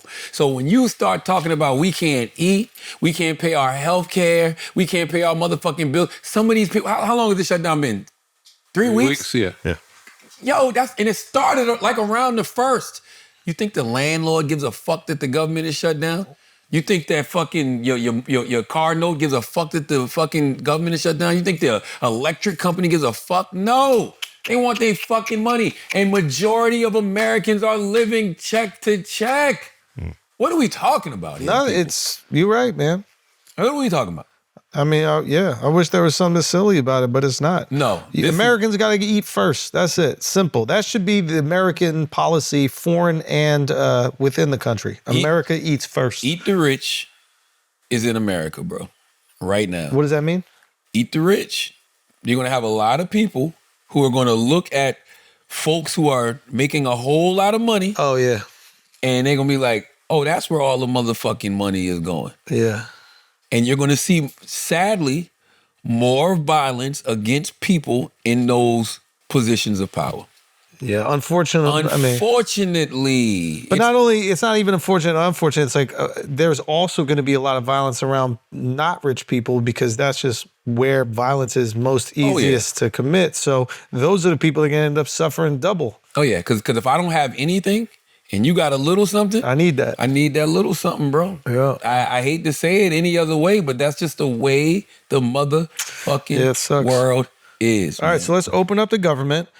Democrats figure out how we can get those subsidies back for the people that need over the next 6 months or the next year or two or whatever it is. Like, Democrats folding in about a week. What do you mean? But They you, gonna forward in about a week. say that, but they just passed the big, beautiful bill, which is where all these cuts are in. So how do you just undo something that's passed already? We do that all the time. We pass new bills. We pass but other bills. In order to do that, you need help from the other side. Well, I think what you need to do is be politically savvy here and then showcase the Republicans why it's politically advantageous for them to help out with these subsidies and show them that if they pass a bill, it's going to push all these people off their health care. It's going to be devastating to them in the midterms. So instead of trying to win the midterms, try to win the American people. Who gives a fuck? I know politicians wouldn't answer this, but who gives a fuck who wins the midterms? The winner should be American people that need healthcare and also American people that need a paycheck. But if what you're doing is leveraging the suffering of Americans so that you win an election, I don't know if you're helping the American people or you're just helping your party stay in power or gain more power.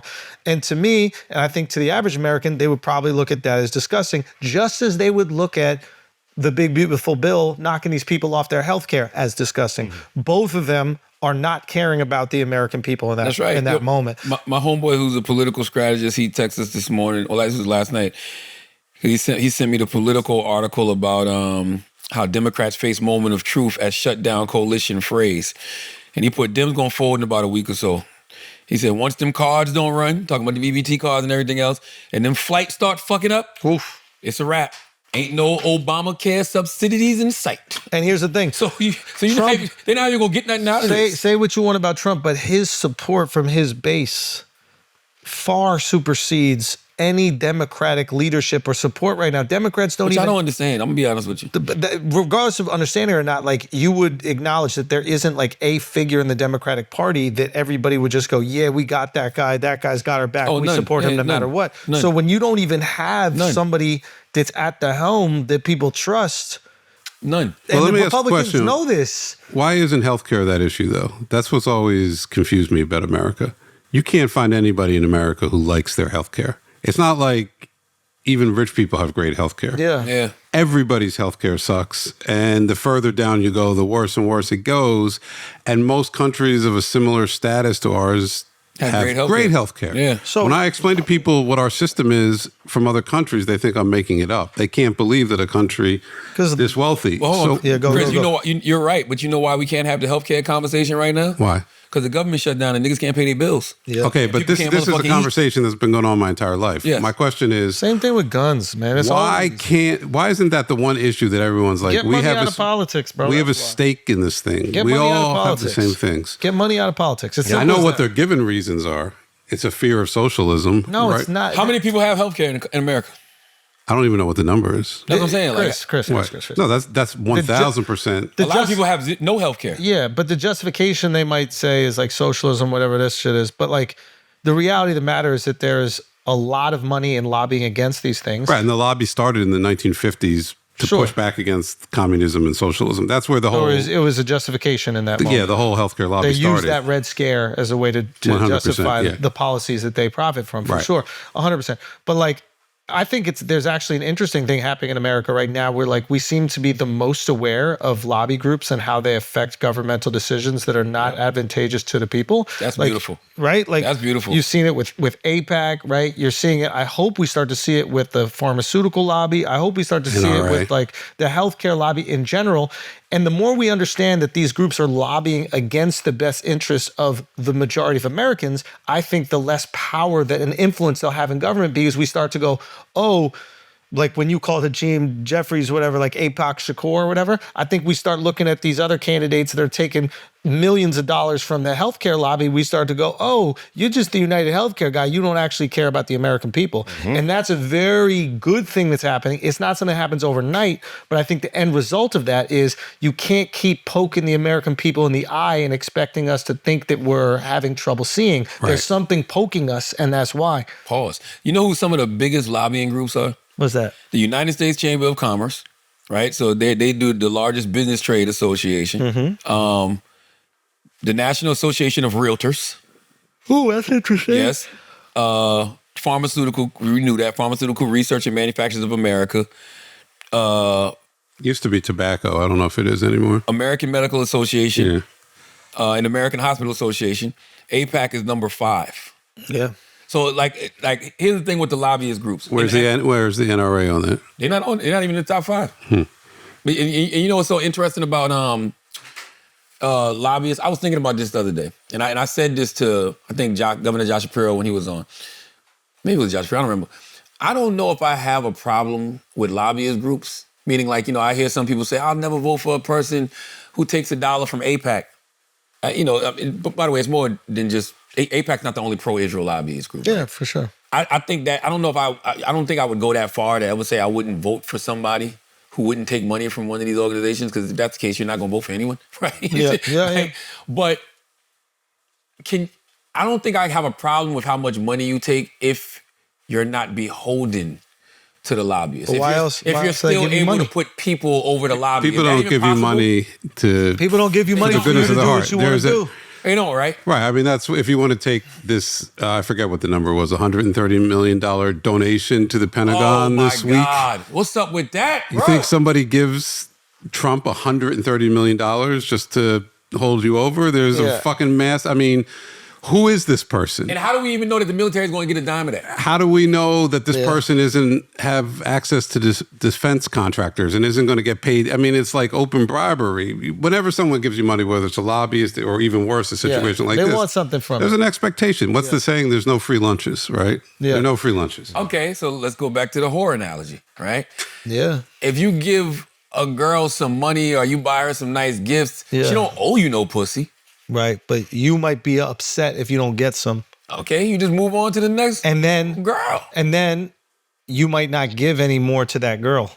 And that's what they're worried about. You might give to the girl that's going to be competing with that girl. And if that girl that's competing with her ends up winning, you're like, fuck, I should have just taken that money. But let me tell you why I disagree with... No, I don't disagree with what you're saying, but I'm going to tell you why the girl in the position of power will always have suitors.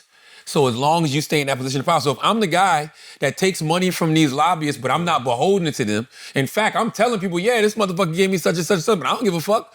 It's about the people. Yeah. And I got the people on my side. Why would you take the money then? Because I got to fucking win a campaign. Because what happens is sometimes these lobbyist groups will put money against you and not even mention anything about what they care about. Right. So they'll literally just do a hate campaign on you, saying all the fucked up shit about you so that people don't trust you, and then you lose your election. And it got nothing to do with what the lobbyist group cares about. They just know that the next person is going to be more sympathetic. I got the people, man. The people trust me. The people believe me. Well, I'm on these podcasts talking to the people. I got my own podcast talking to the people. But now that's now you're talking about Bernie Sanders, where it's like you can't lobby against him. Who? Donald Trump. Exactly. I got the people. Exactly. So you can't bully him, right? Like, I'm not saying he's not transactional, but you can't buy him. Like Elon learned that. Well, no, that's a good point. You can spend on him. You just might not get anything. But that's what I said, right? I said he is transactional, but you can't buy him. Meaning, if he doesn't want to do something, it doesn't matter how much money. I gave you 130 for the Pentagon. Fuck you. I don't care. You're not getting that contract. But again, if he wants to do something, he thinks that works. He would love to help you out if you got his back. But if he decides he doesn't want it, like for example, he never gives up his power. Exactly. He's never giving up because he understands that power is the thing that these people are buying into, and he has to constantly remind you. Access. So for example, like, J.D. Vance just said, like, Israel's not taking the West Bank. We're not going to let it happen. And they could do whatever vote they want about seizing the land, but we're not going to do that. It's not going to happen under this administration. That's a Trump policy. That's not the Israeli policy or Bibi's policy or the people in government, because they literally voted to go annex it or whatever the term exactly is, right? But that's the American people or Trump literally going, yeah, we don't support that, and that's not going to be the best thing for peace. Now, the Adelsons who gave him $100 million in the fucking campaign, they might have wanted a different answer out of him in the same way that Elon might have wanted a different answer out of him. But at the end of the day, he's not going to give up his power. Never gives up his And that's power. a really great point that Charlamagne made, because the second you give up your power, you actually offer nothing to those groups. That's what I'm saying. They it's almost like they don't want you to do everything that they say. You know what I mean? It's a very interesting dynamic. And that's why I go back to my original they point. do, obviously. But once you do, then you're of no use to them because they can do whatever they want. And he understands that in order for them to continue buying in, he has to give them enough, but also he got to let them know that they're not in charge. There's a way to distill this down pretty further, which is he just lies all the time. He tells people whatever they want to hear, takes the money, and then keeps it moving. You got to win the election, Chris. On the whole lobbying Are thing. you describing politicians in general? Well, sure. Well, there was, for historical context around this lobbying thing, which I think is interesting, there was, what was that called? It was bipartisan. McCain-Feingold, I think, 2000-ish. There was a lot of momentum about this. I mean, that's the one thing I did respect McCain for a lot. It was a bill to start to try to slowly wean lobbying money out of politics, and it had momentum, and it felt like there was a moment. This is what 4 or 5 years ago at this point, and it never went anywhere. But there's been momentum around this issue before. It can't happen with traditional media because these lobbyist groups also spend a lot of money on traditional media. For example, if NBC is selling pharmaceutical ads, if Kimmel's show, for example, is really just a show to sell pharmaceutical ads, he's not going to take shots at the pharmaceutical industry because NBC is eventually going to go, hey, Jimmy, do us a favor. You can talk about Trump, you can talk about these things, but this is where the bread gets buttered. Don't talk about it. So in the same way that they can lobby politicians, they can lobby the knowledge about lobbying to the people. What the internet has allowed to happen, for better or for worse, because there's a lot of conspiracy bullshit out there, but what's allowed people to kind of a little bit start to understand how lobby groups could take away the best interests of the American people and the wishes of American people. And then American people start going, man, we all want fucking healthcare. We all want there to be some rules on guns. Why are this not happening? Oh, there's these groups that are making tons of money to make sure it doesn't happen. Oh, maybe those groups are bad, and maybe the politicians that take money from those groups are not looking out for our best interests. Let's go with these other ones that seem to be looking out for our best interests. And those politicians seem to be right now, the ones that are not bought or beholden, seem to be the ones that are having success. And that's why I don't understand these politicians. Bang, bang, bang. Because you take the money from the lobbyists, even if you do.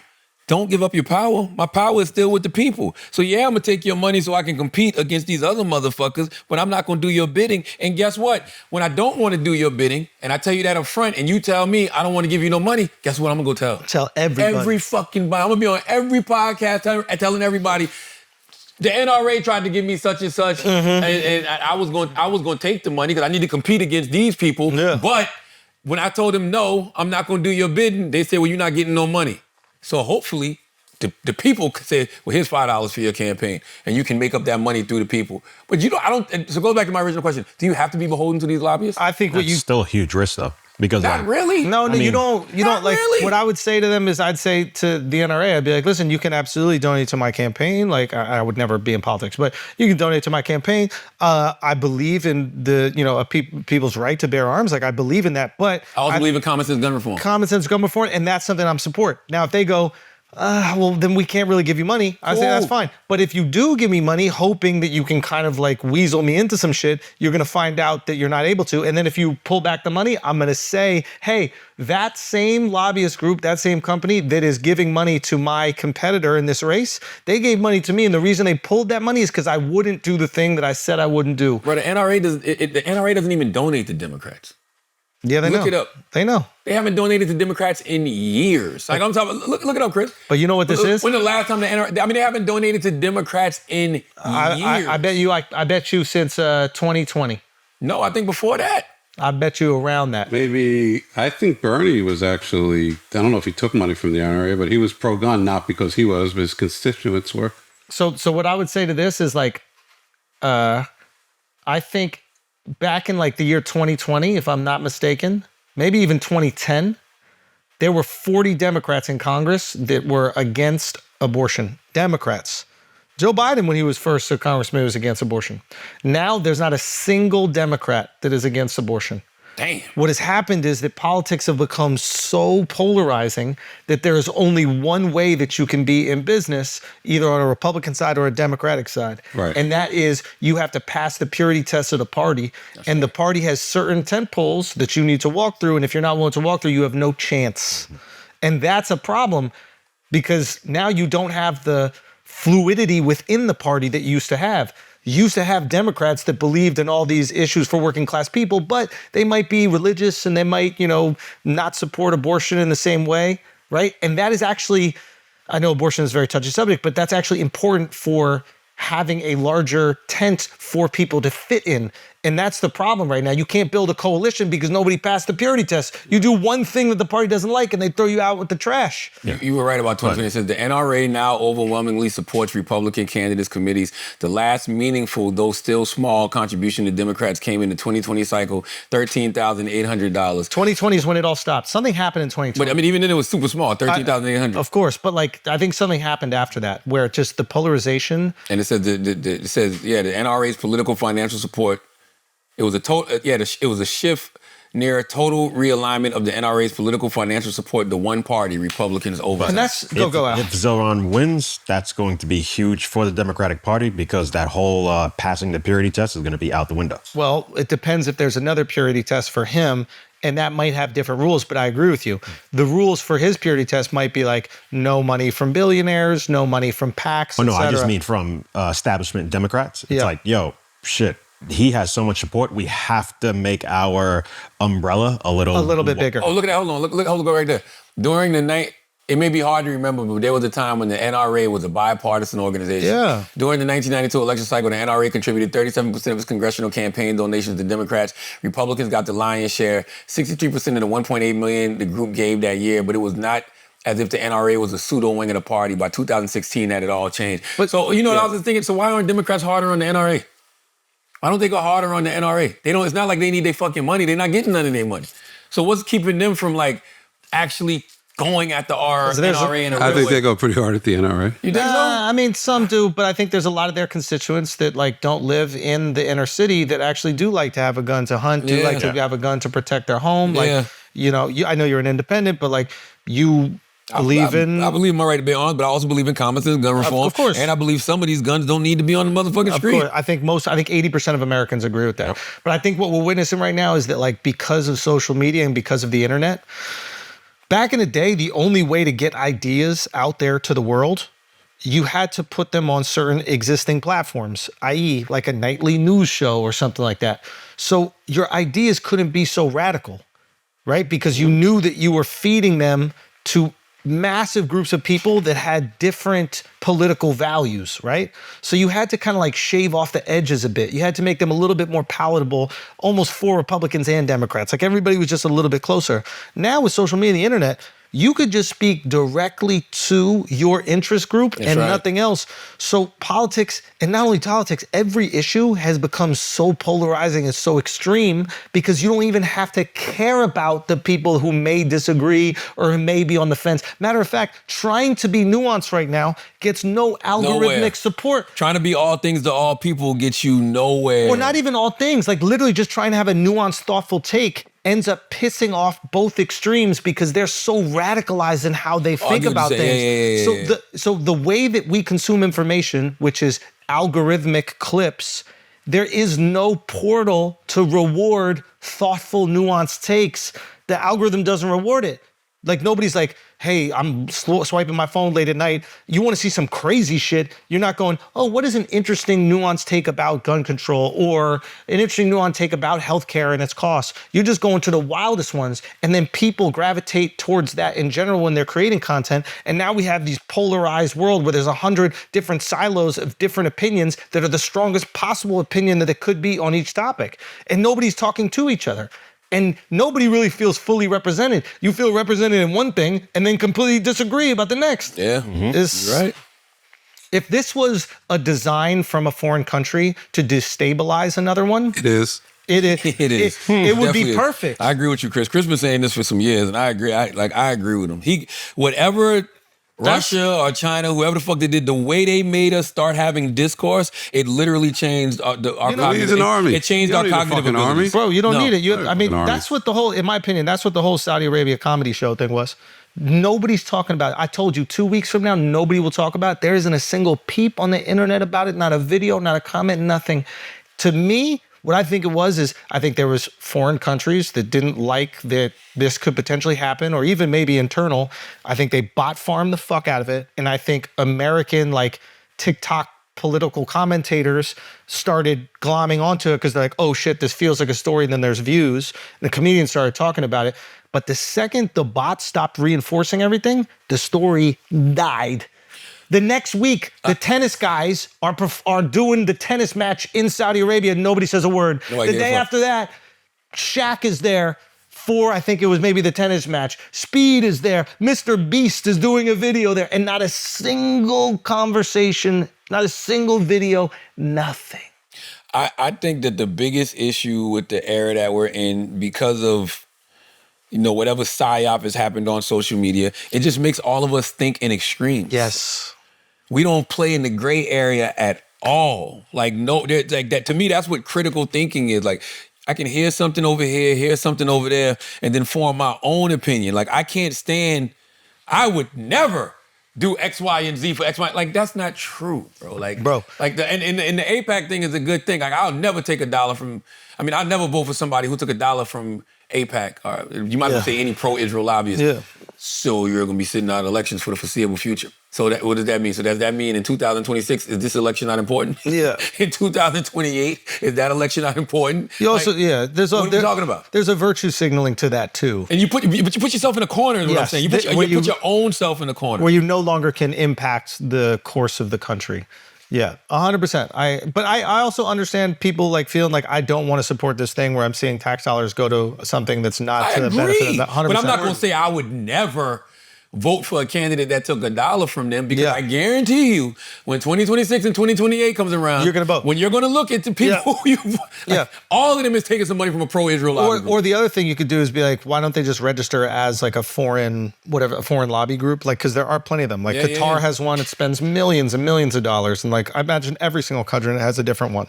So that registering in a different way like might be effective. And again, I don't know exactly how that works, but I think that at least feels more fair. Yeah. Right? Like, because if we're going to allow Italy to do it, and we're going to allow Qatar to do it, and all these other countries to do it, then like, why wouldn't we allow them to do it? I agree. All right, let's do some Asking Idiots, man. _Sib says, a celebrity everyone likes, you don't like. A celebrity that everyone likes. You don't like? You don't like. That's easy. Oh, Drake. A bunch of them. Drake for you. Probably, but I don't dislike Drake. I just never like when Drake sings. I like when he raps, but I get why he sings now. I don't know, man. It just depends. Like, if you glaze a little too hard, you're gonna make me stop liking the celebrity. You know what I mean? I know. You know what I mean? Like, if you like an underdog. I like the underdog. You don't like the crowd favorite. But I also like the person. You got to tell me why. What you mean? This person is so fantastic. You know what I'm saying? Like, sometimes people just be chatting about certain celebrities and, don't really know why they like them.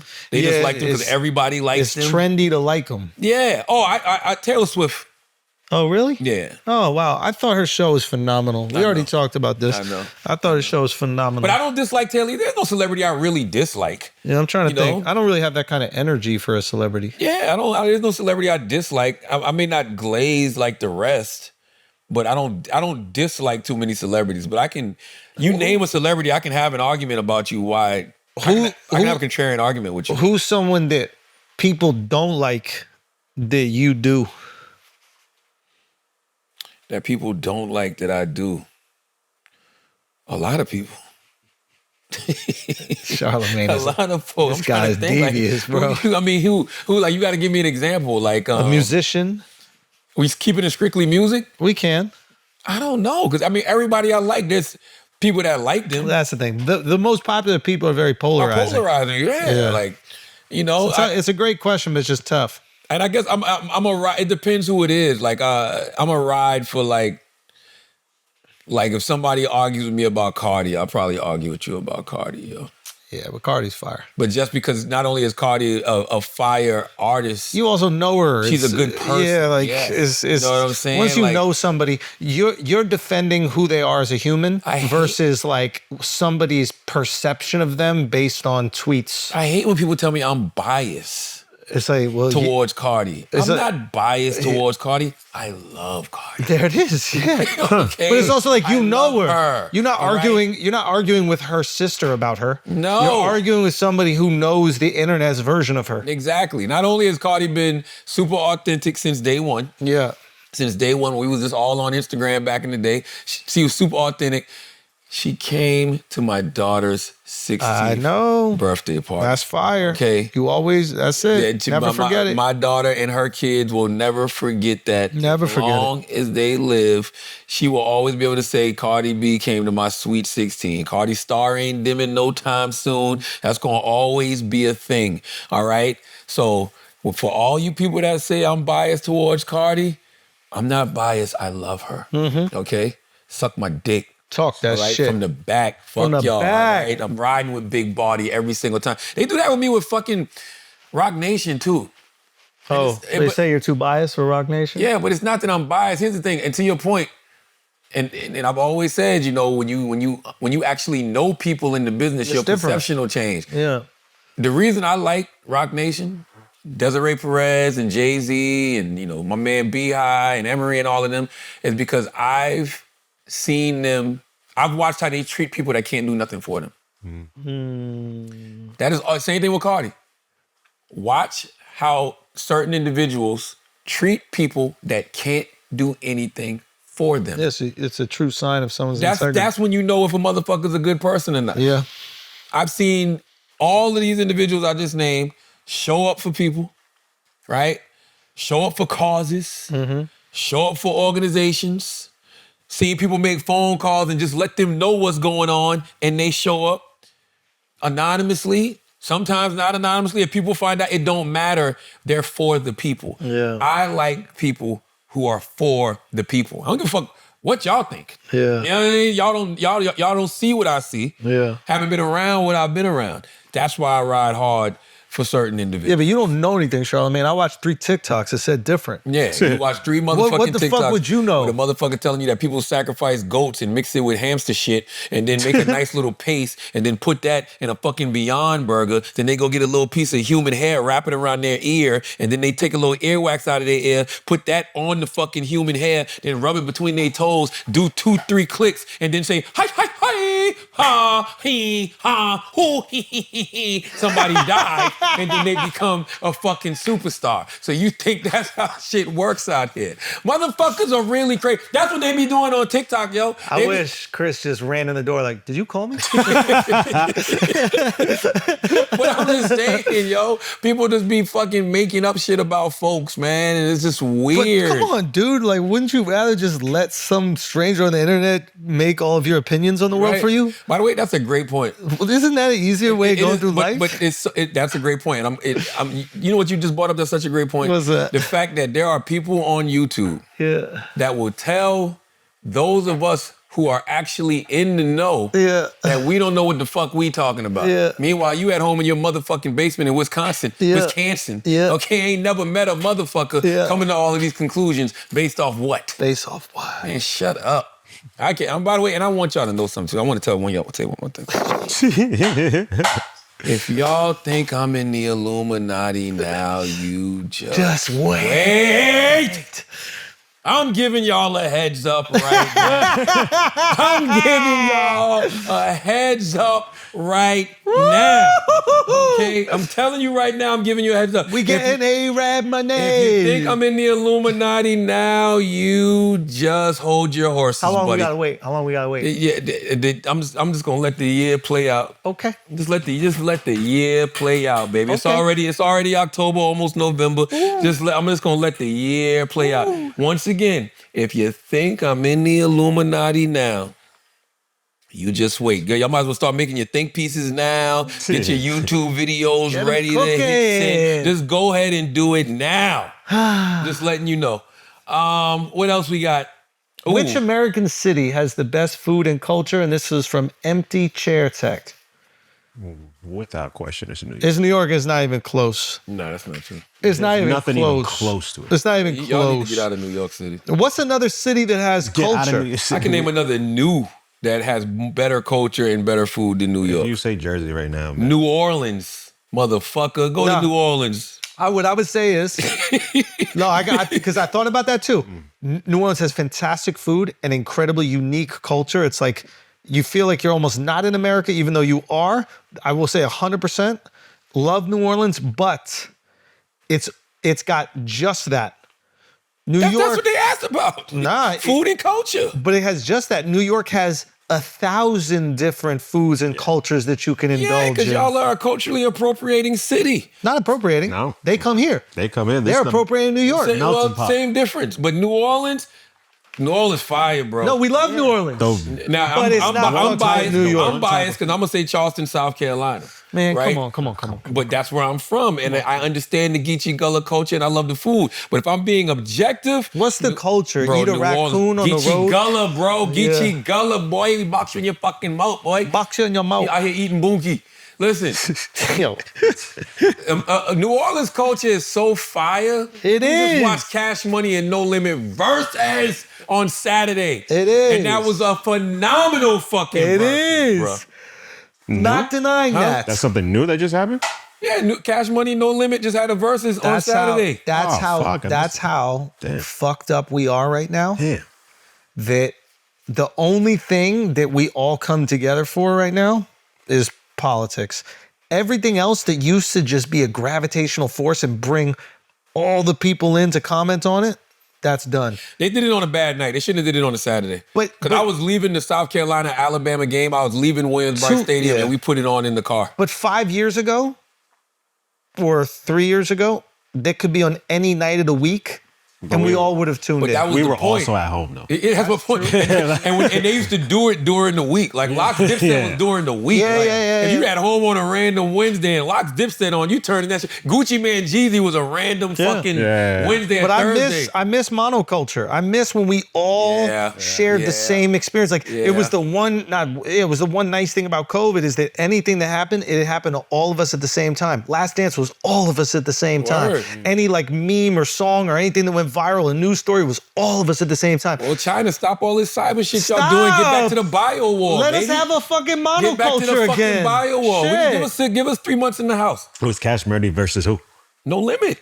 Oh, I didn't hear that part. Okay. Cash Money versus No Limit. That shit was fire. Do you know- Wayne didn't show up. Do you know who those groups are? Yeah, but Wayne didn't show up? Wayne didn't show up, and Mystical is in prison, but it Wait, still why didn't was Wayne fire. show up? I don't know. They said different things. They said Young Turk said that Wayne said if everybody wasn't going to be there, he wasn't going to come. And I guess Birdman and Turk got some type of issue, so Turk wasn't there. So Wayne was actually in Vegas from what they were saying. I think they said he performed at Dre's. But it was still fire though. I mean, man, because what you realize in moments like that is the impact No Limit had on culture. Of course. Right? And that's why when they asked me about it at first, like who gonna win? I'm like, that's a tough one. I gave the edge the Cash Money. You have to. No, you don't have to. Because Don't say that. You don't have to. Cash Money also has Young Money under it. No, so you don't. you have No. Drake, you got No. Nicki. No, you don't. Yes, No, you you do. don't. That, No, you that don't. counts. What do you No, mean? you don't. It was No, Cash doesn't. Money, Young no, Money. it doesn't. Cash Money is Juvie, BG, Turk, Lil Wayne, Manny Fresh, Birdman. That's Cash Money. Young Money was No, you signed don't. under Cash No, you Money, so don't. technically No, you they don't. are Cash No, Money artists no, as well. No, yes, no, it is. No, no, and absolutely, positively not. Okay, no. But No Limit is dope. Mia X is phenomenal. Juvenile, God Amongst Men. Like these people, these are people who we watched from the 90s till now, and they've somehow gotten better. Everything that they said hip hop isn't supposed to do, these people have aged better. Their stage presence, the way they're able to command the crowd on stage. Like Mia X killed it. The only thing I wish is that Wayne was there, and I wish, they would have played some Mystical records because Mystical's in jail for some very heinous crimes, but it's still a celebration of music. And you don't got to celebrate the man in order to celebrate the music. So you can play Here I Go, you can play the man right here, and I wish they would have let me and X do. You don't want to go to war with a soldier, no limit truth. I thought I told you. See, he wasn't outside. He wasn't outside. All right, let's Father's Taco said, if you had to raise a kid of the opposite race, black, white, what would you teach them first? Black kid? Mm-hmm. What would I teach the black kid first? What are you laughing at over here? What would you teach a black kid first? Show. Gotta teach him how to pronounce it right. You know? I gotta call you probably over and be like, yo, you don't make him sound crazy. No. What was the first thing you teach them? I'm assuming this is like when they're old enough to like learn something, not just how to be a good person and all that kind of shit. The first thing I would say is like, look, man, you know, Pops loves hip hop. You can listen to this music, but don't you ever, under any circumstances, say this N-word, okay? I don't care what songs burn into your brain from years of listening to your father's music. Don't you ever feel like you can say this word, okay? And then the next thing I would say is, and if we get pulled over, all right, I need you to use your motherfucking privilege to get us out of this situation, okay? Yeah. I'd be using my little white son's fucking white girl's privilege like Starbucks Wi-Fi, bro. Are you out your fucking mind? Could Snoop Dogg have performed? Snoop came out. Oh, he did? He was there? Why? First of all, Snoop put out more albums on No Limit than he did Death Row. Yeah, that's right. Hell yeah, Snoop came out and did Down for My Hitters. Nah, so then if Snoop could do that, Drake Forget and it. No, he cannot. Yes. Snoop was No Limit, Alex. Original No Limit. Like, Snoop did more albums on No Limit than he did Death Row. He did 2 albums on Death Row and like 3 on No Limit. No Limit saved him when Death Row fucking collapsed. Yeah. Big difference. Let's do one more, man. King Ivan. Oh no. We did that one. King Ivan says, what do you think we can do to help people that actually need government funding just to eat? Go to your local food bank, man. Yeah. I told y'all, you know, I'm an ambassador for the food bank in New York City, been an ambassador for them for quite a few years. I just donated the 4 food banks today. Today, on the day we're recording this is a Tuesday, I donated to 4 food banks. I donated to, of course, the food bank in New York City and Harlem. I donated to, I'll give y'all the names of them so y'all can look them up yourself. Hold on one second. And if you can't donate money, you can donate your time. Yes. If you can't donate money, you can donate your time. I donated to the Broad River Business Alliance in Columbia, South Carolina, and I donated to Harvest Hope in Columbia, South Carolina. And hold on, I'm gonna give you the one in Charleston as well. In Charleston, I donated to the Community Resource Center. And in Harlem, I did the food bank in New York City. Another good one that you can do in Charleston, South Carolina is the Hope Center. I've been providing them breakfast for a whole year since last year. So yes, go look up your local food bank, your local food pantry in your city or your community, and just see what they need. Whether it's money, whether it's resources like groceries, whatever. Just go to your local food bank, food pantry, man, because that's why I think a lot of people are gonna end up turning. Come on, Nick. Like Nick think I'm a fucking rookie, yo. Really? What is that? Nick think I'm a rookie, yo. What is that? Come on, yo. Did Charlotte ever get that will fit checked out? Come on, bro. He tried. That's funny. One more. How's Taylor? Is Chris gonna vote for Curtis since they share the same? Taylor? Go. Is Chris gonna vote for Curtis since they share the same view on mopeds? He probably would. He probably will. Taylor's good. I talked to Taylor last week. Taylor will be back after Thanksgiving, man. Wow. Yeah, Taylor will be back after Thanksgiving. I talked to Taylor last night. I gotta check in again. I talk to Taylor all the time, but I saw her a couple weeks ago. But she'll be back after Thanksgiving, man. We love you, Taylor. Love you, Taylor gang. Salute love to my man Patrick. Man. Miss you, Taylor. Shout out to Patrick. That's it. Yeah.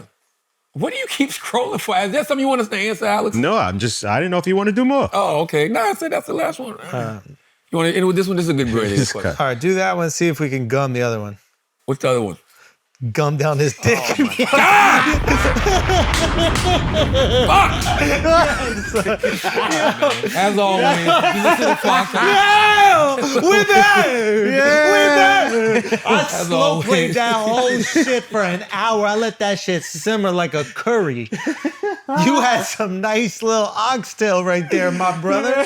Wow. As always, if you listen to the podcast, you Meat think we're fell off smart. the bone into your mouth, probably. For all y'all that watch to the end, you're welcome. All right? As always, if you listen to this podcast, you think we're smart, you think we're intelligent, you think we're brilliant, you're absolutely right. But if you think we're just a couple idiots who don't know shit, you're right too. It's the Brilliant Idiots Podcast. Thank you for listening. Peace.